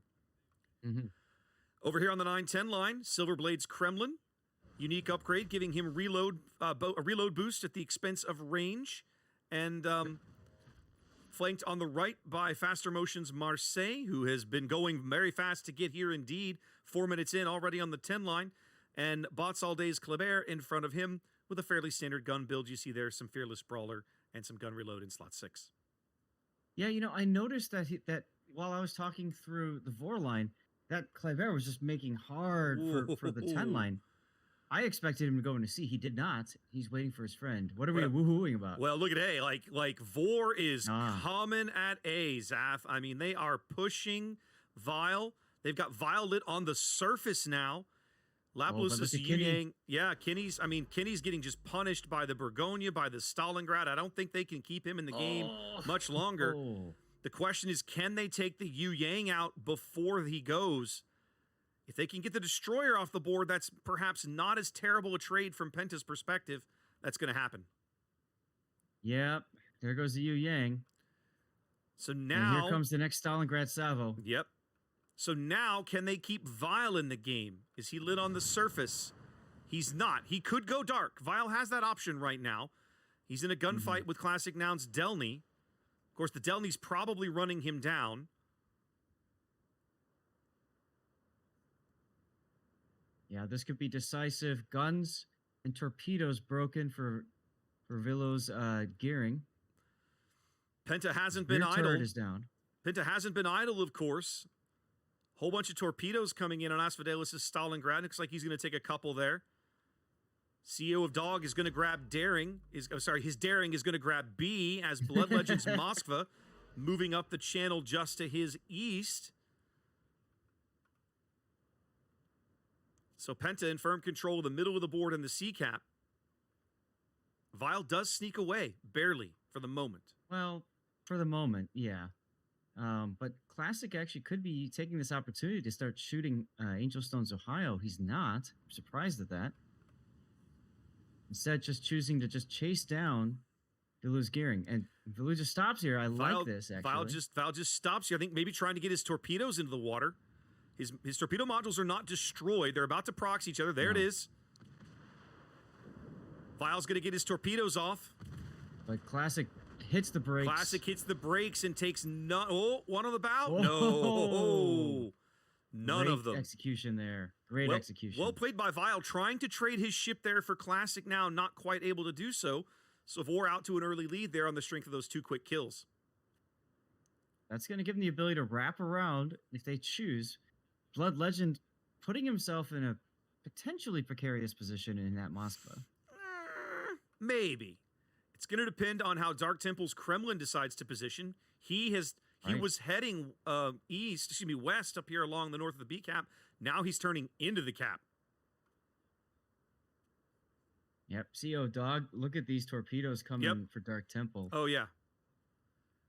Radar going up there from Stalingrad. They can see Dog. They know exactly where he is. They just have to suspect those torpedoes are there.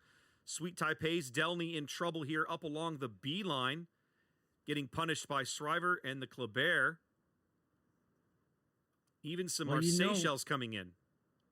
You know, while Penta's getting pushed on the west, they have to been telling their guys, you got to push. Yeah, they're not sitting. East. They're not sitting idle on the other side of the map. How often do we see this in random battles, Zath? Right, one side of the team is getting pushed heavily, the other side is just sitting around. Well, you're not going to see that in competitive play. No, it's all toilet bowl here, guys. Blood Legend puts his radar up there in the middle of the board. CO of Dogs, torpedoes go by Dark Temple with no gain. Blood Legend looking just for vision on whatever he can get it on. They pick up Ziren's Daring now. Yep. Shriver also losing a good amount of hit points in this exchange, but Ziren's in trouble. Yeah, Ziren's smoking. Of course, basically having to wait for the radar to go down for the smoke to be useful. Mm-hmm. Shriver doing a good job of continuing to land damage on Ziren back there. 9 minutes gone, and man, there's been a lot of action in this game. Yeah, it's not easy to keep shells hitting target on a dodging ship as the Kremlin Silverblade takes him down. Silverblade's guns speak, and down goes the Daring, and just like that, every Vor destroyer... Well, no, that's not true. I was going to say every Vor destroyer is dead, but Classic Noun lives down here on the eye line as they've chased Angel Stone to the bottom of the map. Yeah, they are continuing to just put shells into Angel Stone. They want him down as soon as possible. Obviously, him being on the bottom of the map limits mobility, especially for that Marseille. Back at B, Bots All Day's Kleber going in for the torpedo rush on the Kremlin. Looks like he's going to land all of these. That should really ruin that Kremlin's day. He landed 5 of the 6 out of the port tubes. Wait, there's more. Here comes the starboard tubes. And just like that, Vor's down a battleship. Wow. Well, this has gone quickly. Yes. Close quarters expert for Vor Stalingrad. Indeed. Penta still on a lead here as we cross over the halfway mark of the game. About 190 points or so. They own more caps. They have more kills. But they're going to lose Angel Stone eventually. That'll even things up in the kill department, at least. CEO of Dog getting punished. Fire. He's on fire. His heals up in 7 seconds.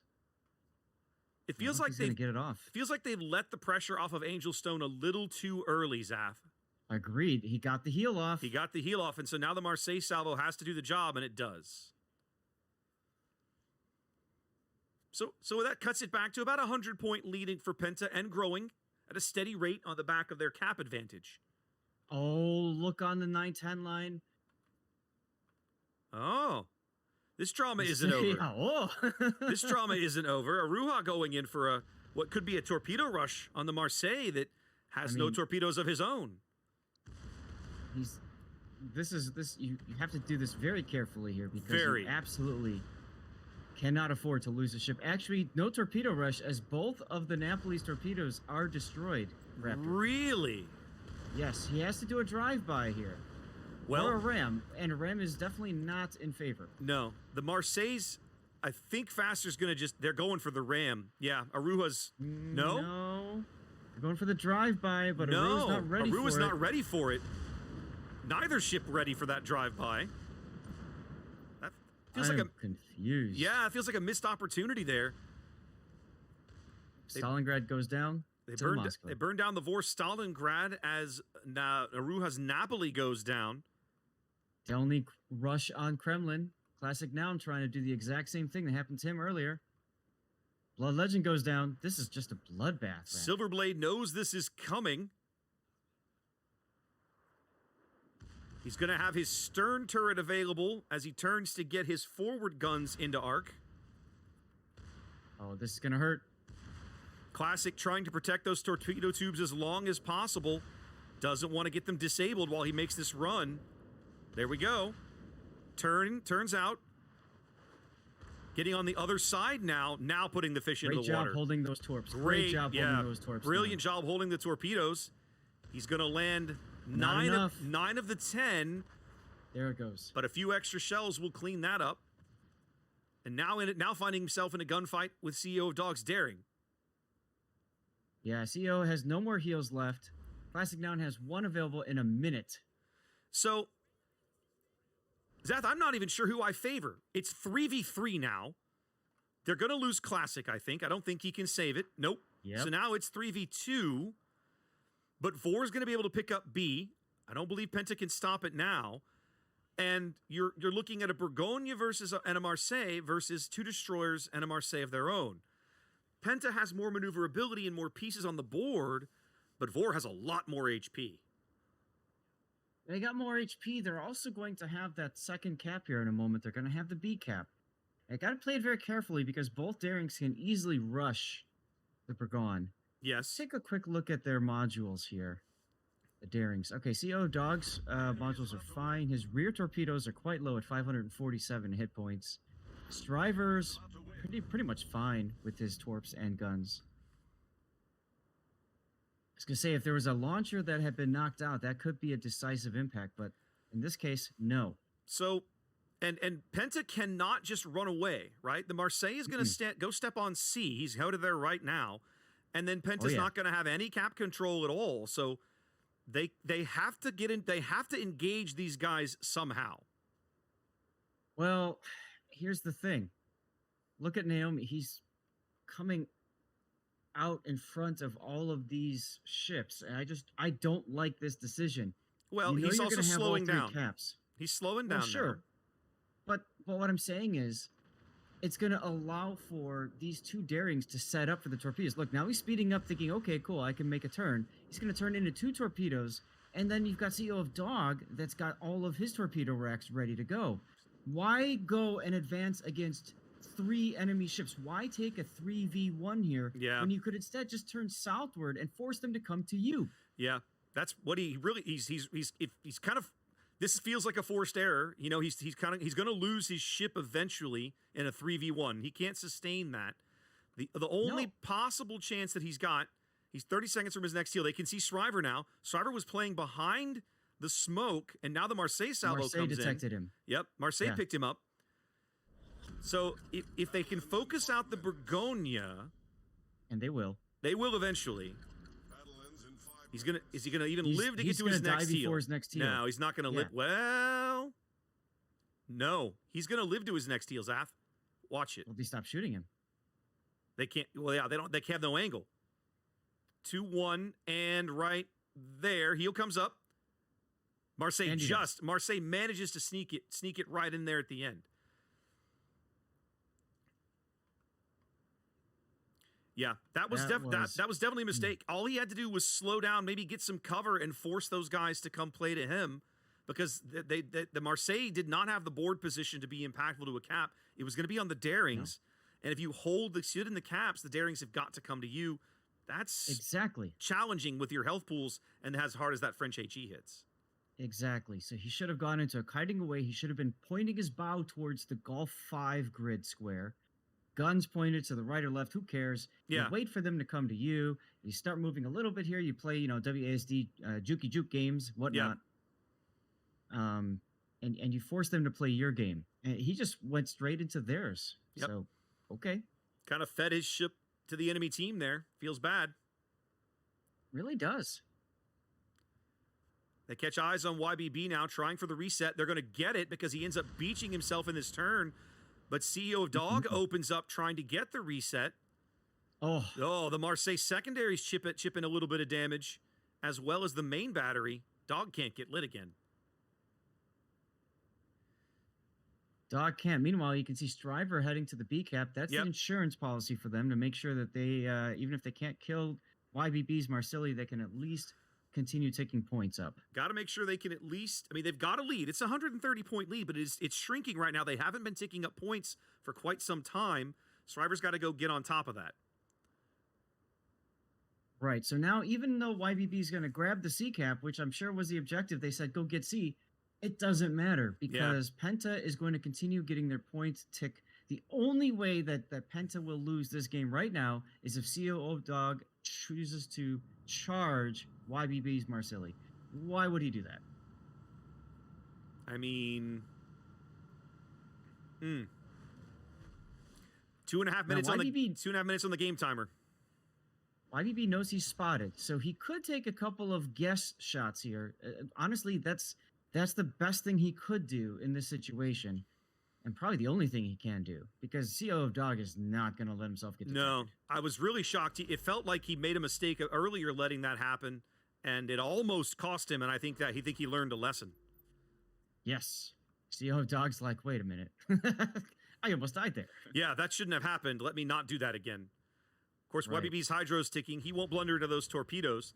But the trick is we're under 2 minutes. At the moment, with the way the caps are, VOR will win the game. But the problem is they don't have the time. They win the game in 2.5 minutes, but there's only 1 minute and 45 left in the game. Now CO Dog is opening fire, Zap. Well, he's getting around the corner. He knows that YBB already fired his guns. It'll take time to get there.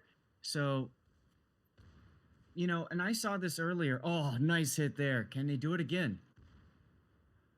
He's going to burn out anyway. Doesn't matter. They're out of reloads. YBB, they claim that the kill. They're not even going to risk it, which makes sense to me. Whew. Yeah. Unfortunately, VOR just ran out of ships, Raptor. Yeah. VOR, and I still think that they could have won that game, Zach. They really could have.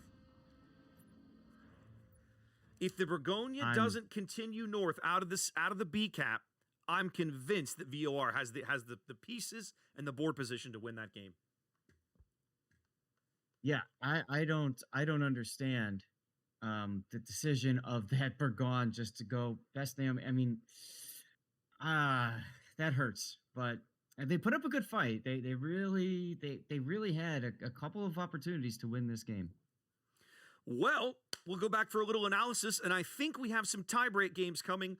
We'll let the studio fill us in on all of that, and I think we'll see you guys again for at least 1 or 2 more games here in a moment. Stay tuned.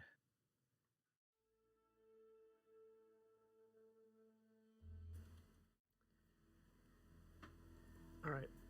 There are almost 6,000 of you watching right now, and I want you all to repeat after me. Always at least take the ram. Take the ram. Take the ram. That game, I think, gave me a heart attack like 5 different times. Like, actually, I like couldn't breathe. So we were sitting here trying to figure out, like, nobody on Vor is a bad player at all. So we were trying to go, okay, what was the Napoli player? What was the plan? Right. Specifically, guys, we're referring to the 1v1 between the Napoli and the Marseille up at the 9-10 line. The Vor Napoli and the Penta Marseille. Right. And here's what we came up with. Our kind caster zoomed in on the Napoli, and we're able to confirm that the Napoli's torpedo tubes on both sides were actually permanent. So no torpedoes available. In this situation, with the daring helping with the Marseille reversing, it's best to just take the ram. So our thought, because we noticed that we were like, oh, the Napoli's trying to do the drive-by. He's trying to just shoot the Marseille to death in the side, Citadel, and take him off the board and live. But his guns weren't pointed in the right direction for a drive-by. Yeah. And so we were sort of going, why would he do this? Why would he do this? And then it occurred to us, it's entirely possible he didn't realize that both of his torpedo tubes were permanent. Yeah, I mean, in the moment, it's so easy to just be entirely focused on the trade, on getting into the close quarters to be able to do this. And then switching to your torpedoes and realizing, oh my God, I don't have any torps. So that's entirely possible, but I think that was definitely the absolute deciding moment of the game where the Napoli died, the Marseille didn't, and we saw how instrumental that Penta Marseille was in the last stages of the game. Absolutely insane. It also is worth pointing out that Vor could have actually won by simply, what are we saying? Are we saying if There were actually two instances where this was true, where it might have been better for them to turn back towards south instead of trying to push forwards. Sure. When the Bourgogne was in B, and there were 2 darings in the Penta Marseille alive. Yes. Instead of trying to run north and maybe find the Marseille, just turn south and hold the cap. Because they have to come to you. They have to come to you because your Marseille is going towards sea. Yep. By moving into the 2 Darings, you're opening yourself up to the Marseille HP, just so many Daring torpedoes. Darings also have a lot of gun DPM. And the Borg can afford to make a full game return in front of a Marseille because it's a Borg. It's not going to get citadeled by a Marseille. It will be just fine. Yeah. So an error there perhaps, and then at the very end of the game too, when the Marseille was sitting in sea and managed to cap that, if he actually just turns down there instead of pushing into the Marseille and Daring, I think he has a better chance of being able to maybe close out the game 1v3 like a hero, but... And I want to just point out one more thing that everyone in this studio was fully aware of, which is that these folks are playing under extreme pressure. Yeah, extraordinary pressure. Not knowing the exact optimal thing to do at any given moment is totally normal. Yeah. The difference is that the teams that can make those plays under pressure are the ones that advance. Yeah, but I mean, we did see some pretty incredible decision making from Vor in this game, though, and actually a pretty unique play that I haven't seen on this map so far. Moving the Stalingrad down that 3-4 line channel. Loved it. So it has guns towards A, and then just running the Yoyang and Delny at the Gearing Brisbane smoke with the Marseille and Bourgogne supporting on the 1 line is a super heavy push. That's Yu Yang, dude. Yeah, I mean, Brisbane and Gearing just do not do enough damage to actually stop that. Yeah. So the Yoyang traded his life, but they did get the Brisbane for it, and then the Delny just ran the Gearing down. And ultimately that was worth it, by the way. And props to, who was that? Was that, it wasn't Striver, it was, who was the Gearing, the Penta Gearing? God, I can't remember the name. CEO of Dog. No, the one that died at the very beginning. Vile, it was okay. Vile. Props Good to you, enough. Vile. We saw what you were doing there. You were trying to get the shotgun torps off in the face. Yeah, It was so close. The Gearing we saw what you were used doing. his smoke to live as long as possible while the Delny was running him down. You reach the end of your smoke shed, you realize, okay, I am going to die.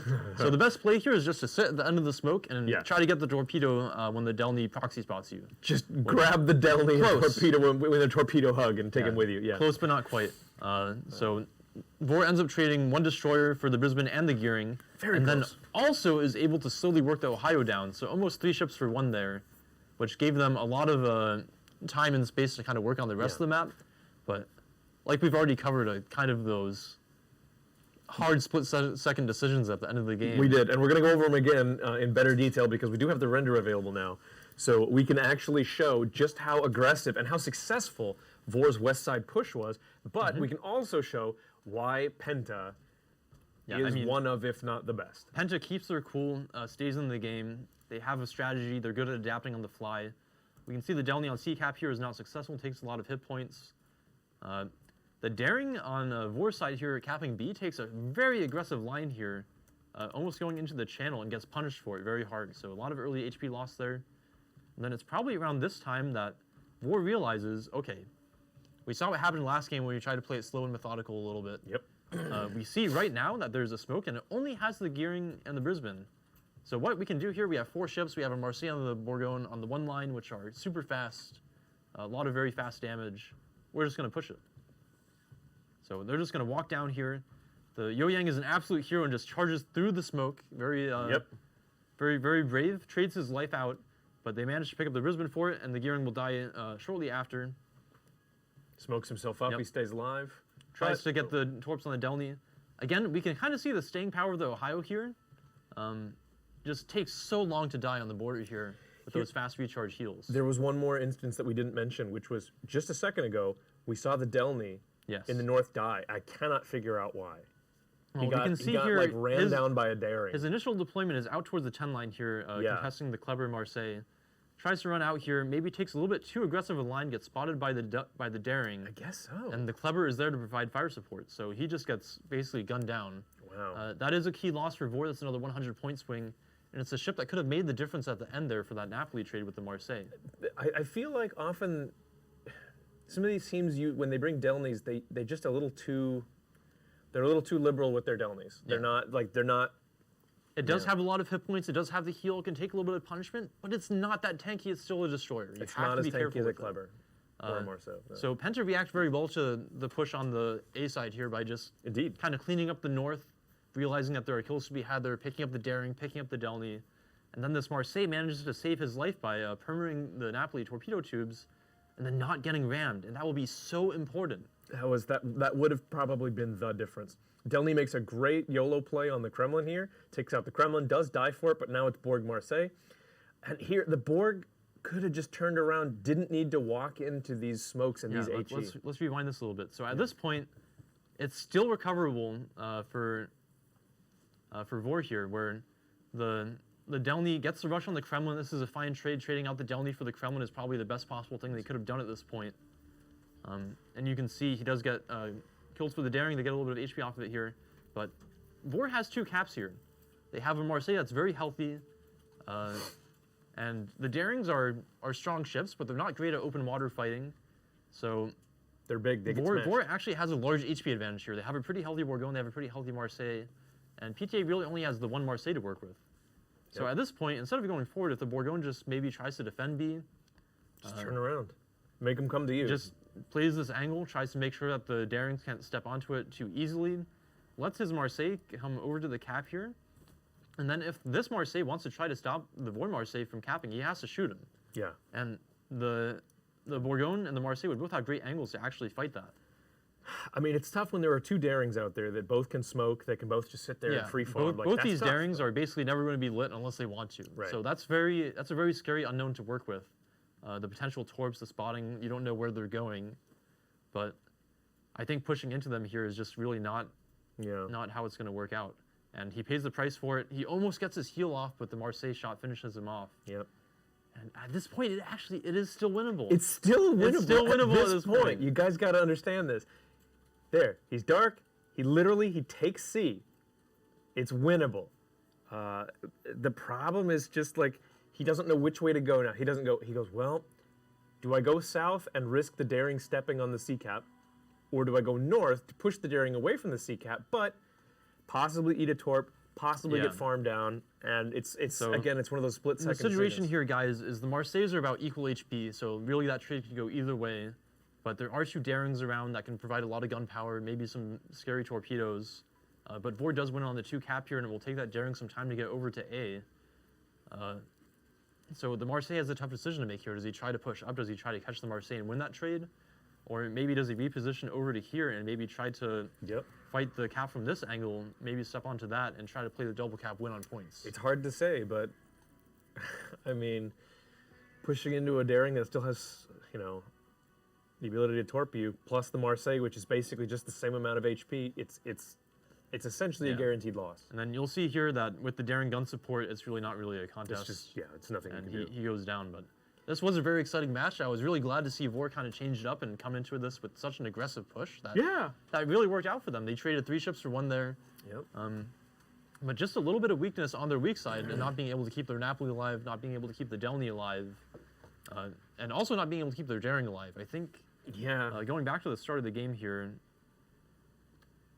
that Daring pushing the middle of the cap here, you will almost never see teams do this because this is such an aggressive angle where he's like, okay, well, maybe I can do this. Maybe I can walk into the channel here. But it takes so much damage. Yeah, the PJ Daring is here. He's ready for it. And he's going to lose such a huge chunk of hit points. And if he had those at the end of the game, again, it can be such a huge swing. I mean, he took hits from the battleship, for God's sakes. Yeah, I mean, Ohio, it's pretty accurate. Does a lot of damage per shell, so it's a big chunk. They're pretty liberal with their Yu Yang. They're liberal with their Daring. They just take so much damage. They lose the YY. Later, they lose the Delny for no reason, essentially. It's just tough, man. I think a little bit more conservative on the HP trading, a little bit more conservative with the ship positioning. Yeah. But maybe trying to keep that aggressive style would really give them a pretty powerful advantage. Yep. But well played from both teams. It was a pretty exciting match to watch. Like I said, I think I think my heart stopped a few times during this game, where there were just so many close moments. Yeah. So it was very. We really like those matches where it can go either way, multiple times throughout the match. It's exciting to watch. So thank you both, Vor and Penta, for putting on a great match for us. A great pair of matches, excuse me. Okay, here's what's happening. We're going to go to a tiebreaker. The tiebreaker is... It is W and D versus Penta, so we are going to see Penta again. Excited to see this. Here is the rule. Thank you, Chegg. Chegg put up the rule about what will happen in case of a tie. So this is how it's going to be. We have about 15 minutes, I would say, until that match is going to be ready. So my question to you gentlemen in this room here is, are we going to be taking a little quick break, or are we going to talk through it? Tell you what, We didn't I really don't- discuss that. I think let's talk through it a little bit, and then maybe we can show off that wonderful Napoli video. We did see W&D actually. I don't think we saw the game ourselves, but I think they won a pretty convincing game against Penta. So maybe we can try to find the replay for that and throw it up for you guys. We can absolutely do that. We can run through that since those are the two teams that are going to be facing off in the tiebreaker. I might have to go use the restroom. That's okay. I'm so sorry.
that submarines only wish they had access to.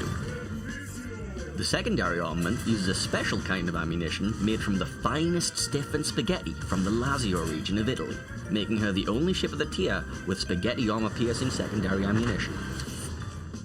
Wargaming Group Limited is not responsible for any loss of sanity, ego, credits, PR, or appetite when playing this ship. Side effects of playing Napoli may include a desire to change sides mid-battle or to order a pizza. Please Napoli responsibly.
Welcome back, everybody. Sorry we had to take a little quick break there, but hopefully you enjoyed our Napoli video. It is quite fantastic. I honestly think it's one of the best videos we've made in recent memory. Well done, Painzor. You're. I want you to know that, Painzor, that we all, the first time we saw this, the first thing we all said was, I can't believe he actually slowed down. Yeah, that literally the much first thing I to- said was I didn't know that Painzer could actually talk that slowly. Yeah. Which you're still talking faster than all of us, like any one of us, but the fact that like you spoke at that level, it was beautiful. Yeah, I didn't know you had it in you. Thank you. It really amazing. was a great video, so well done. All right, well, we can take a look at the standings for the day. We actually are almost wrapped up here. The only thing we have left to do is a tiebreaker between PTA and WND, which should be a very exciting match. Yeah. But we can run through the group standings quickly. What do we have in Group A? Group A, Penta with 10, WND with 10, Panzervor with 8, Suki with 5, Oh Boy with 4, TSYMQ with 3, KSC with 2. Group B. In Group B, we have Shaft with 10, we have Rain with 9, Elser with 8, we have STCN with 6, HXH with 4, Bonks with 3, and JZ with 2. Now, it's important to note that the top 4 from each of these groups will be advancing to the next stage next weekend. And the tiebreaker being played between Penta and WND is for which team gets the #1 seed there. I see. So I'm pretty sure for Group A, we're going to have Penta, WND, Vor, and Suki moving on. And then for Group B, we're going to have Shaft, Rain, Elser, and STCN. Thank you, Elser, for keeping the NA Dream alive. Bless The you. NA Dream is alive and well, represented by Elser. Incredible. I'm going to keep huffing my copium. But yeah, we've had a great weekend. I'm excited to see the last match here. And I think we have a lot of amazing teams moving on to next weekend. Indeed. Looks like we do have a little bit of info now on the matches that are going to be between WND and Penta. Oh, this is best of 3. La-di-da. It should just be a best of 1. No? It's just best a of 1. It's We're just playing- one match. Sorry. There were... Oh, these are... The bands. Yeah. Okay. 6 band maps remaining on display. Oh, incredible. Yep. I don't know we're how gonna to be read we're going to be text. playing the map on Shatter, which we've seen a few times today already. I think Bogsy might be a little bit sick of it, but honestly, I think it leads to some of the more unique gameplay and strategy that we see on COTS. Yep. Especially some of the EU teams playing versus EU teams, you can really see like the methodical back and forth. So They know what they're doing. it could be a pretty exciting game. I think WND is taking the south spawn here on Bravo. WND will be banning Des Moines, and PTA will be banning Clever. The Des Moines ban is actually very interesting to me because on this map we see a lot of Des A Moines. lot of Des Moines, yeah. And the Clever is really particularly useful for if you need to YOLO something and get it right out of the way real fast. Yeah, Clever's I the mean, way to go. the key thing with this map is there are so many strong rock positions that something like Des Moines sitting there can really lock down the caps, but it also makes it vulnerable to being rushed by something like a Clever. So, Howdenlew? Schlieffens.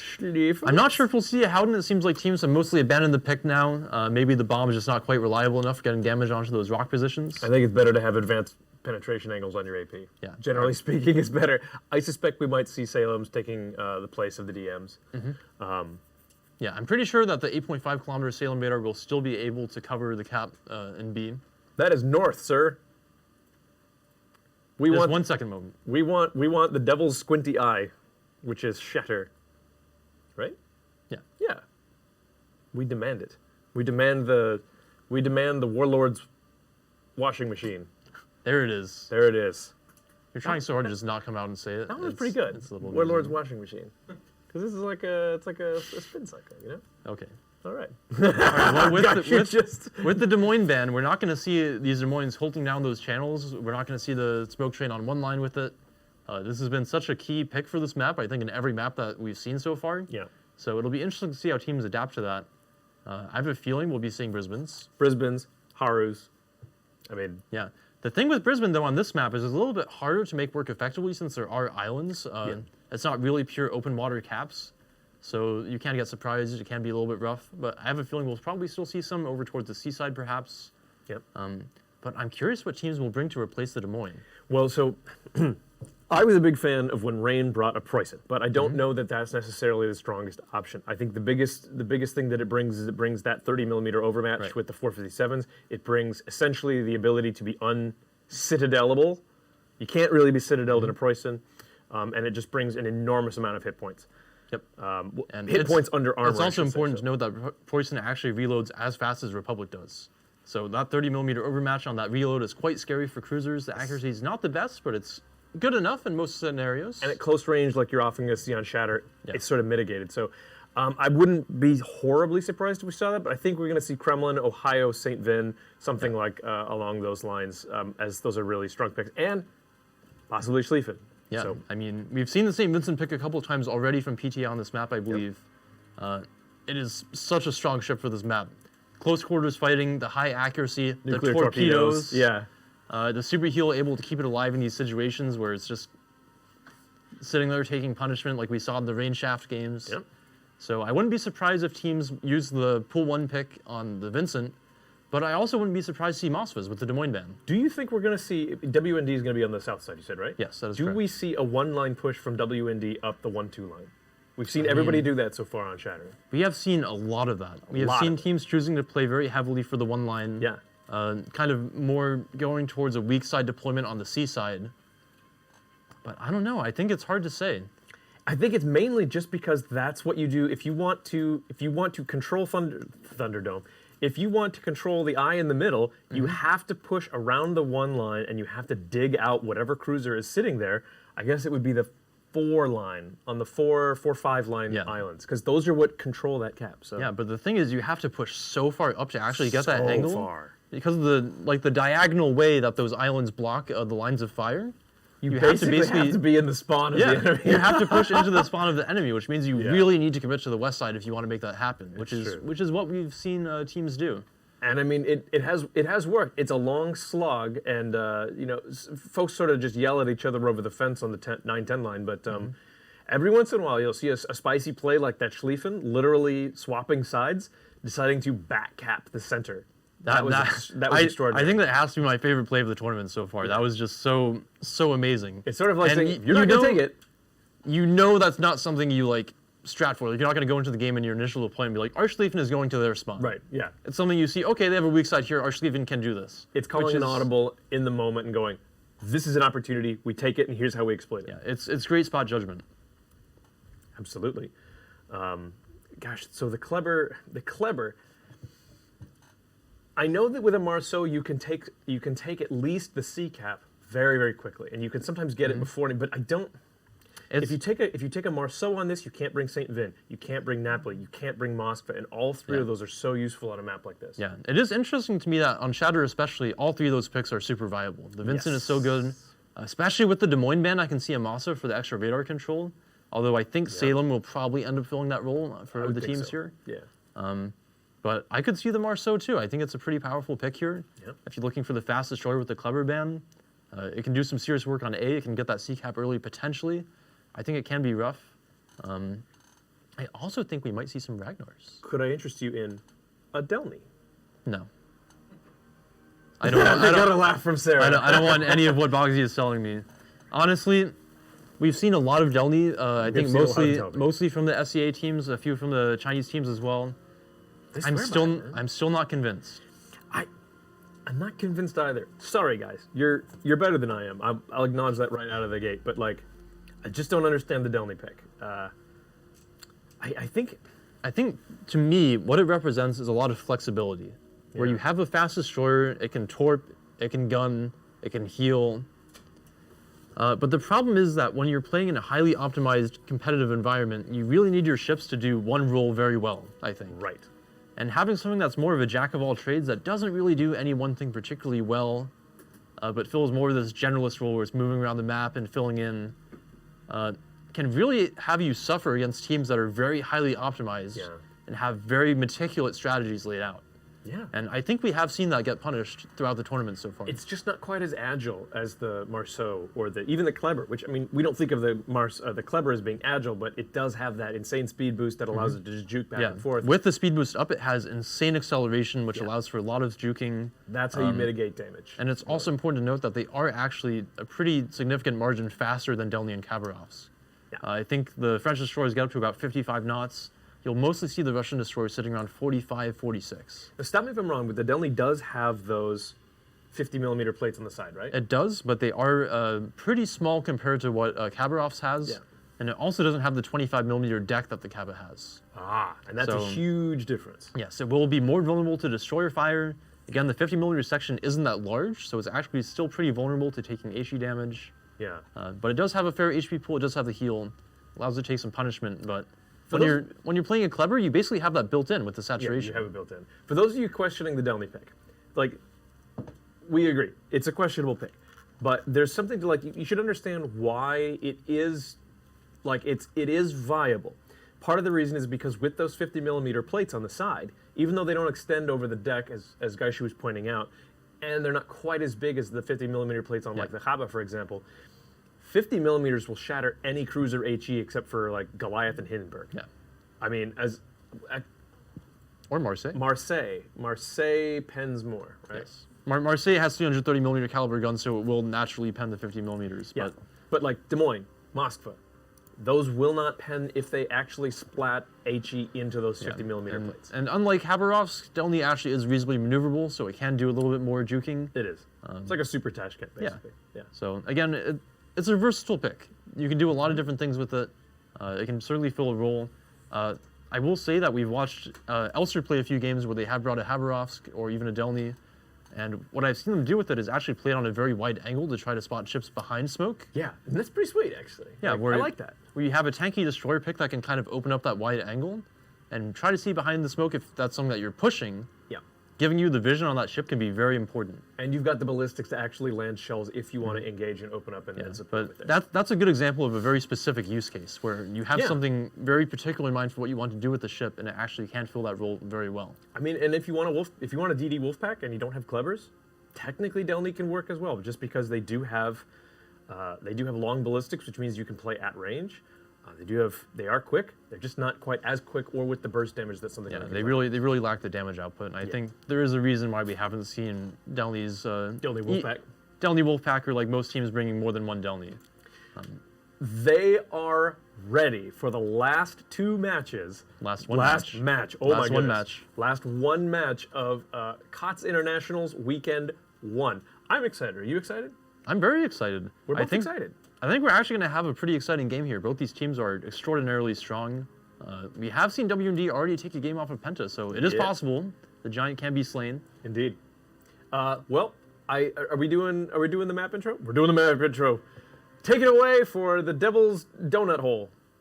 Stop. The picturesque coastlines of the maritime provinces of eastern Canada form the backdrop for a titanic clash of opposing fleets. These steep cliffs and jagged rocks will soon echo the thunder of heavy guns, and only one team will emerge supreme. This is Shatter.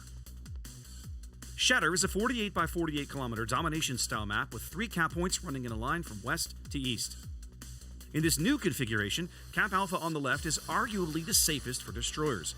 Though there are plenty of nearby islands within radar range, the cap perimeter is wide open, providing unfettered access and a multitude of ways in and out.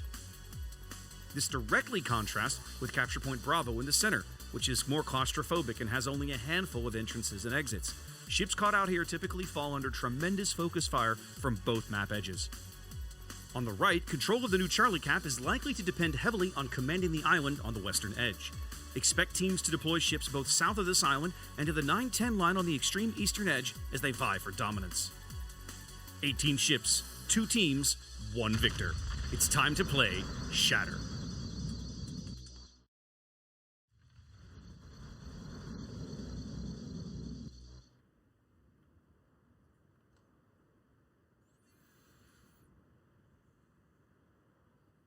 All right, ladies and gentlemen, welcome to our Day 4 International Finals tiebreaker. Both teams tied for first place in their respective group, looking to win this game and therefore become the #1 seed into next weekend's bracket. This is Penta versus WND, a rematch from earlier today.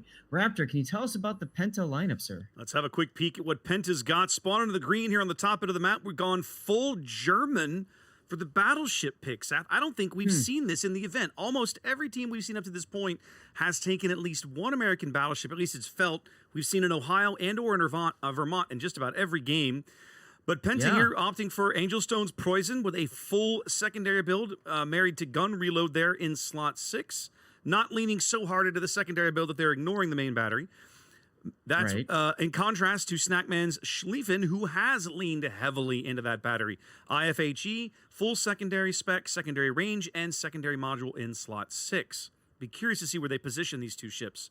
Headed over here to Agreed. the A side of the board. We got Blood Legends Worcester going gun reload to upgrade gunner concealment a little bit, and leaning into the consumables there. Not taking the consumables, the unique upgrade for the Worcester, which would boost his consumables even further. Kinemod's Right. Colbert. We haven't seen too many Colberts in the tournament.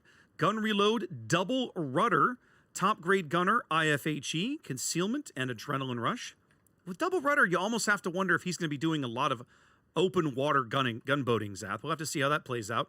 So I don't think that's IFHE Raptor. I believe that's the Lighthouse build. Oh, That's thank the you. skill that You're right. increases You're right. HE You're right. shell damage. Thank you. You're correct. Yeah. I'm looking in the wrong place on the thing on the skill tree. No, you're good. Strivers all good. Ragnar, gun range in 4-point captain skill, gun reload in slot 6. Points Harugumo, full smoke build, gun range in 4-point skill and reload in slot 6.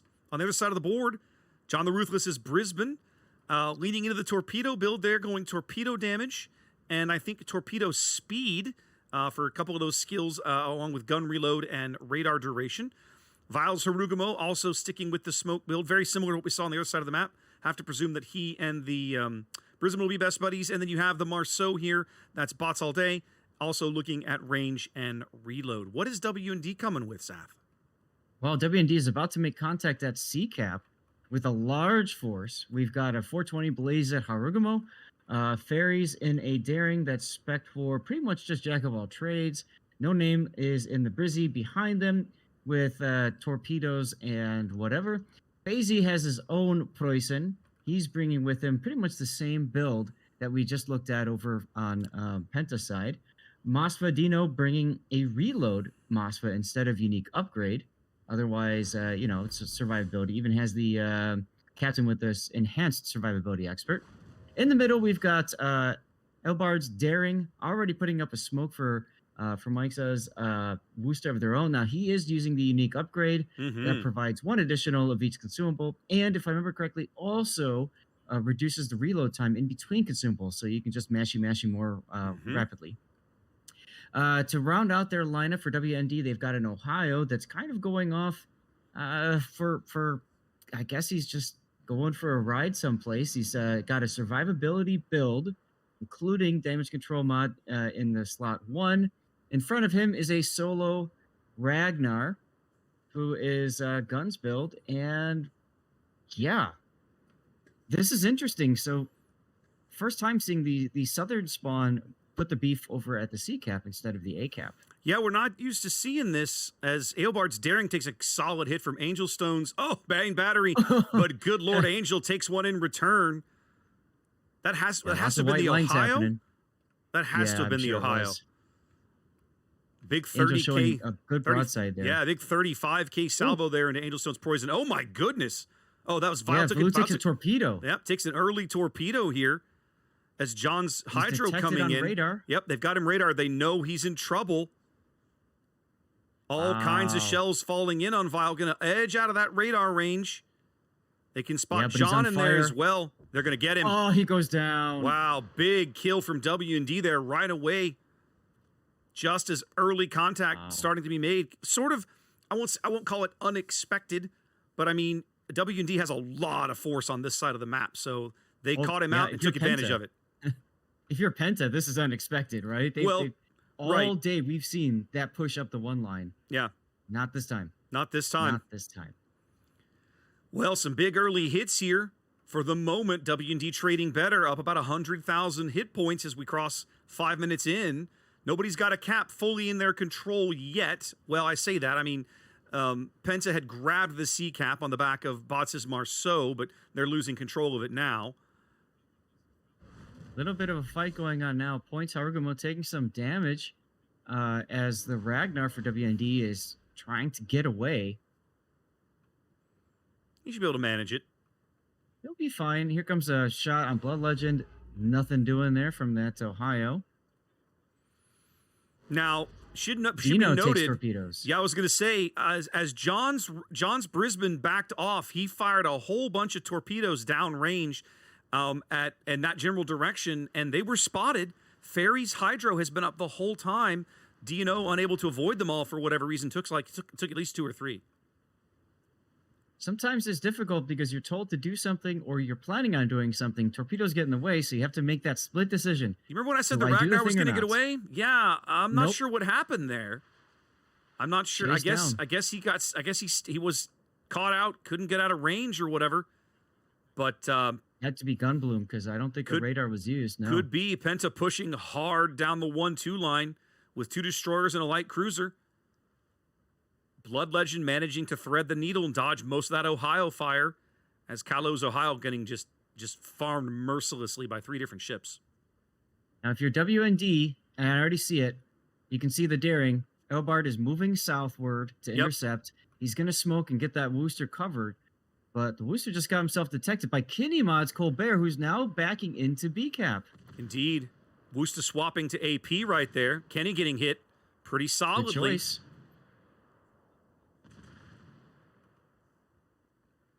But I mean, even if you're the Wooster, that's not a gunfight you're excited about either. That guy has basically pretty much the same fire rate that you do.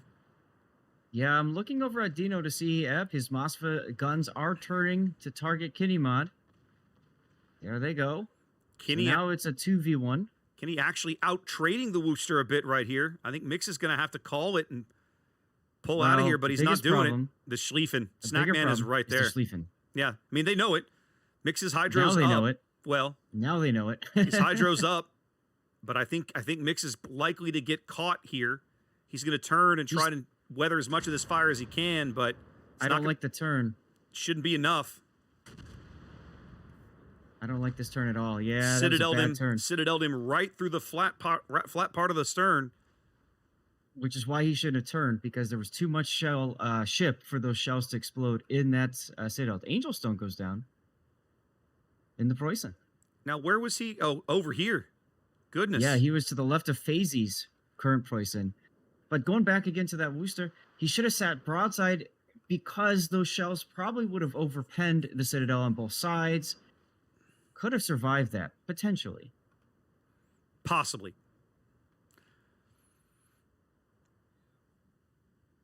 Ohio geez, my continues other to run co-caster. south. Say what? And my other co-caster wants on Oh, the lap. Sorry Stevie. about that. There you go. Yeah, yeah. You got it. Kalu's Ohio makes it to another heel, continuing to run south here. Even if he survives this, he's been pushed so far out of the game, he's going to be ineffective for probably several minutes at best. And that's assuming The he problem is survives, that- which is not a given. The problem is that Wooster, if that Wooster could have survived, this would have been a very different fight down here to the south. Yep. As it is, it's going to force a run. You saw the advantage of that DCP module, though. He was that Ohio was unable to be set on fire for quite a long time afterwards. Hmm. I really feel like that Doesn't- module is slept on by a lot of players, Zath. Agreed. Oh, Phasey goes down to Kinemod's Colbert. Wow. These poisons just getting farmed out, Zath. Phasey had a decent amount of health not that long ago. No, but that's what happens when you've got a high DPM ship and you basically are shooting at a floating island. Penta's still with the lead as we approach the halfway mark of the game. They're going to lose. WD's going to lose their Ohio. That's going to push Penta even closer to victory. What? The Ohio makes it to another heel. He's still alive. Does. Just like Angel Stone's Ohio in that game on Sleeping Giant. I think it was Sleeping Mhm. Giant. Still been just dumping shells with the Ragnar, managing. You know what? It's now just Rivers Ragnar, the only one chasing That's him down what I here. was They've pulled everybody just else fixing off. to say. Penta's already declared him dead. Well, he's So- not dead yet. Not quite dead. In fact, there goes his next salvo at Blood Legend. He makes it to get his DCP off, which is good for 30 something seconds. A couple of shells will Yep. put him out, and there he goes.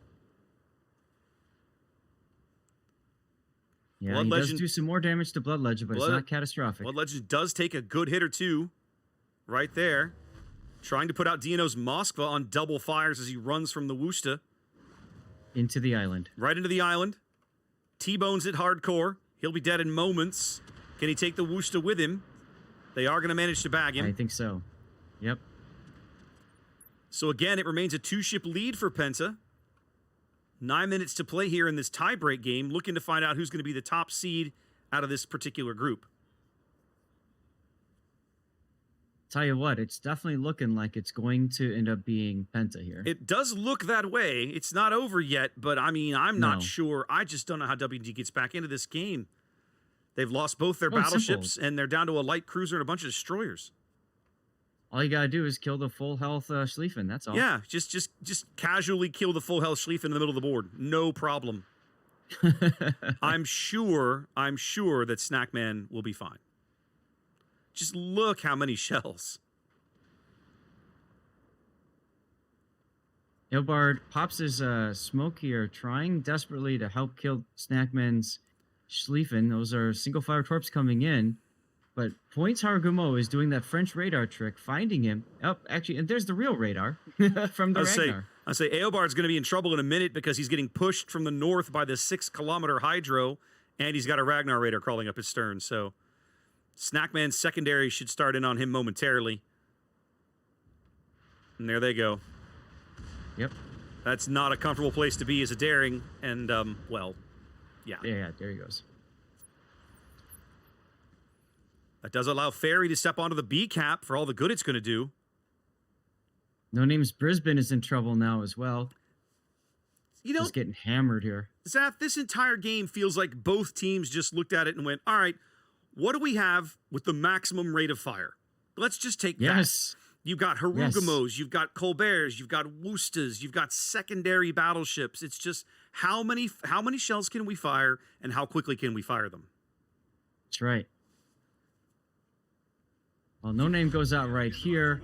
And that pretty much seals the deal. It's just 2 destroyers left. Ferry's already under fire from Points Harugumo. If you can't beat them with strategy and tactics, just beat them with sheer volume of fire. You know, either way, both teams are advancing to next week. Oh, yeah, everybody's- it's really just This is bragging about rights. Yeah, this is about what spot you get seated in. Not about moving on. Both teams are already moving on to the next round of play. That's not a thing. That's right. So as the rush comes, is now the rush. He is the lone survivor here for WND, who, despite picking up that early surprising kill on Viles Harugamo, not able to convert that into a winning strategy here on Shatter. Yeah. I think the MVP of this game has to be El Snackman Schlieffen. I mean, he just put himself in really good positions to just dunk on whatever he could. Marceau versus Harugamo, this only ends one way, and there With it Kenny ends. Mott. And there it ends, ladies and gentlemen. Wow. Kenny's Colbert put in work that game, Zaf. I mean, I love myself like some light cruiser play. I'm not sure I'm excited about the idea of taking my Colbert into a 1v1 duel with a Worcester. Kenny Mod just like, nah, I got this, no problem. I mean, he's got friends, you know. True. So that worked out. Plus, if you looked at his positioning, at any point, Kenny Mott just had to hit W and he'd be safe-ish. So I kind of agree with the decision, just kind of back into B there. I thought that was a fantastic use of the Colbert. Mm-hmm. And I wonder if this is a signal of things to come, if we will see more Colbert next weekend. All I know is I want to see more games like this. This is so much more fun to watch and to cast than the let's all sit across from caps with covered by radar and stare at each other for 20 minutes. So love it. Absolutely. Love it. Let's see All what right. let's see what the desk has to say, huh? Absolutely.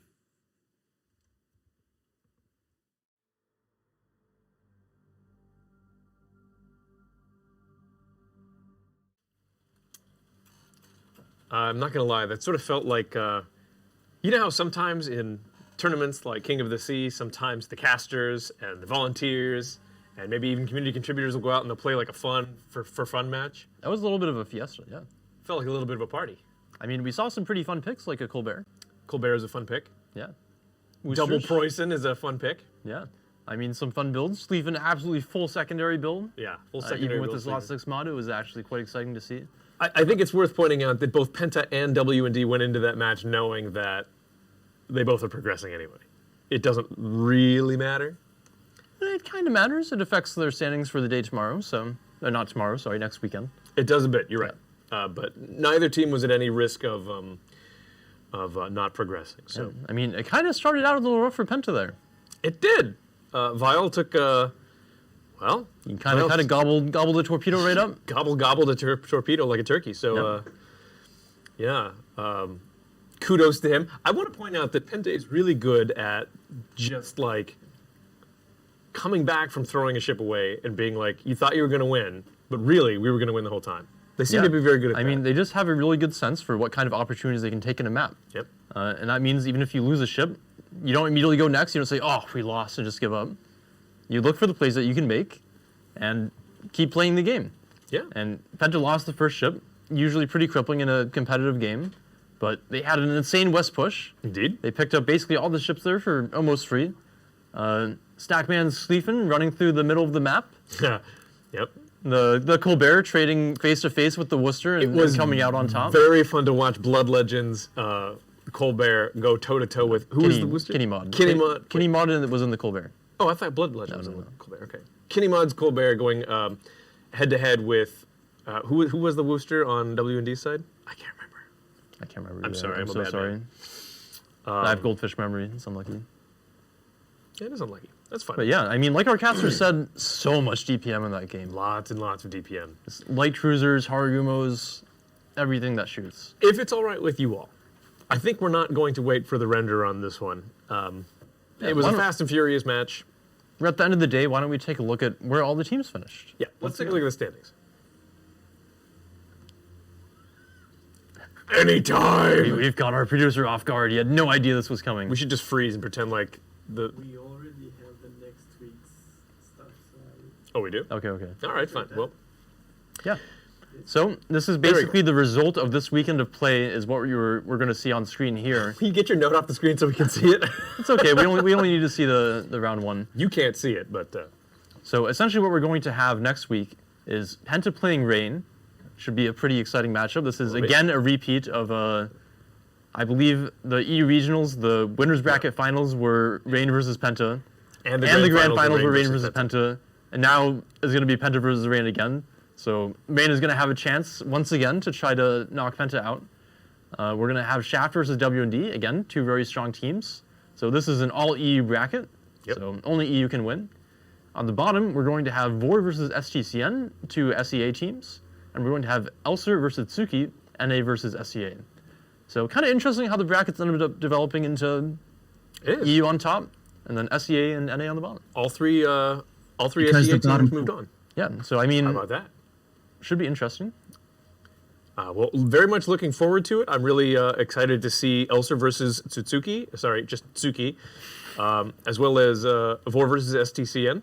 So I think Vor versus STN is also a repeat of the Asia Grand Finals. is that right? Yeah, it is. Cool. We'll see if that's STCN Vor can, number one, STCN number 2 seed. We'll see if STCN can turn the tables this time, I guess. We'll have a lot of grudge rematches coming up here. Absolutely. Well, so we have a lot of people to thank before we close out this first weekend of KOT's 15 Internationals. So I think the first thing to do is to thank Gaishu for everything, because he actually did everything. Yeah, I mean, this guy here, what does he do? I mean, he just talks, he carries the stream, he hosts, he fills all the dead air. It's incredible. I'm literally just like, you know, one of those like inflatable advertising things that He's just one does of- this? That's what I... Yeah, that you see outside of the mostly like card places. Yeah. Killer Bin actually described him one time as a walking loud T-shirt, and it like kind of hurt my feelings, just a little tiny bit. I told him that in person. He was very sorry, but Incredible. But no, obviously we do a little trolling. This tournament is incredibly complex. Yeah. I think let's move away from patting ourselves on the back here again. First and foremost, maybe we should talk to the casters, say goodbye to the casters, and then do all the thinking. Yeah. Why don't we bring Zath and Sea Raptor in to get their thoughts on the day and we have thank to them listen for their to 'em too, wonderful don't work, we? of course. God, are they ready to talk to us? All right, of course they are. Let's bring them in. Hello, gentlemen. Howdy, boys. Well, Hello. we were making the joke that it really all of it is just Bogsy and Gaishu that makes this happen, but it's not true. It's actually the four of us. It's Bogsy, Gaishu, Sea Raptor, and Lord Zath. They're really the only people that make this happen. So Yeah. thank doing you, everything. gentlemen. Sure. Thanks for you're the welcome. invite. Appreciate you having us. It was good times. Before we go, can we let's start with Zath. Can we get you guys to say if you had maybe a matchup that stood out to you, or a pairing, or even just a single team that was Any like exciting moments. super spicy, or an exciting moment? Yeah. Any memory? From what we saw today? No, from what we saw last week. Yes, today. Yeah. I'm kidding. Okay, Zach, I'm well, kidding. because there's stuff that happened that we didn't see that I'm looking forward to as well. Of Like course. I'm just playing with you. like Penta WND, that first game where they lost all 9 ships. I want to see that. But in any case, what we caught today, I gotta say the Rain Shaft games were fantastic to watch. And now I'm looking at the bracket, and Rain and Shaft are separated, so there's a possibility they will meet again in the finals. Yep. But that's a possibility, or possibly getting the loser bracket. But watching them was a thing of beauty because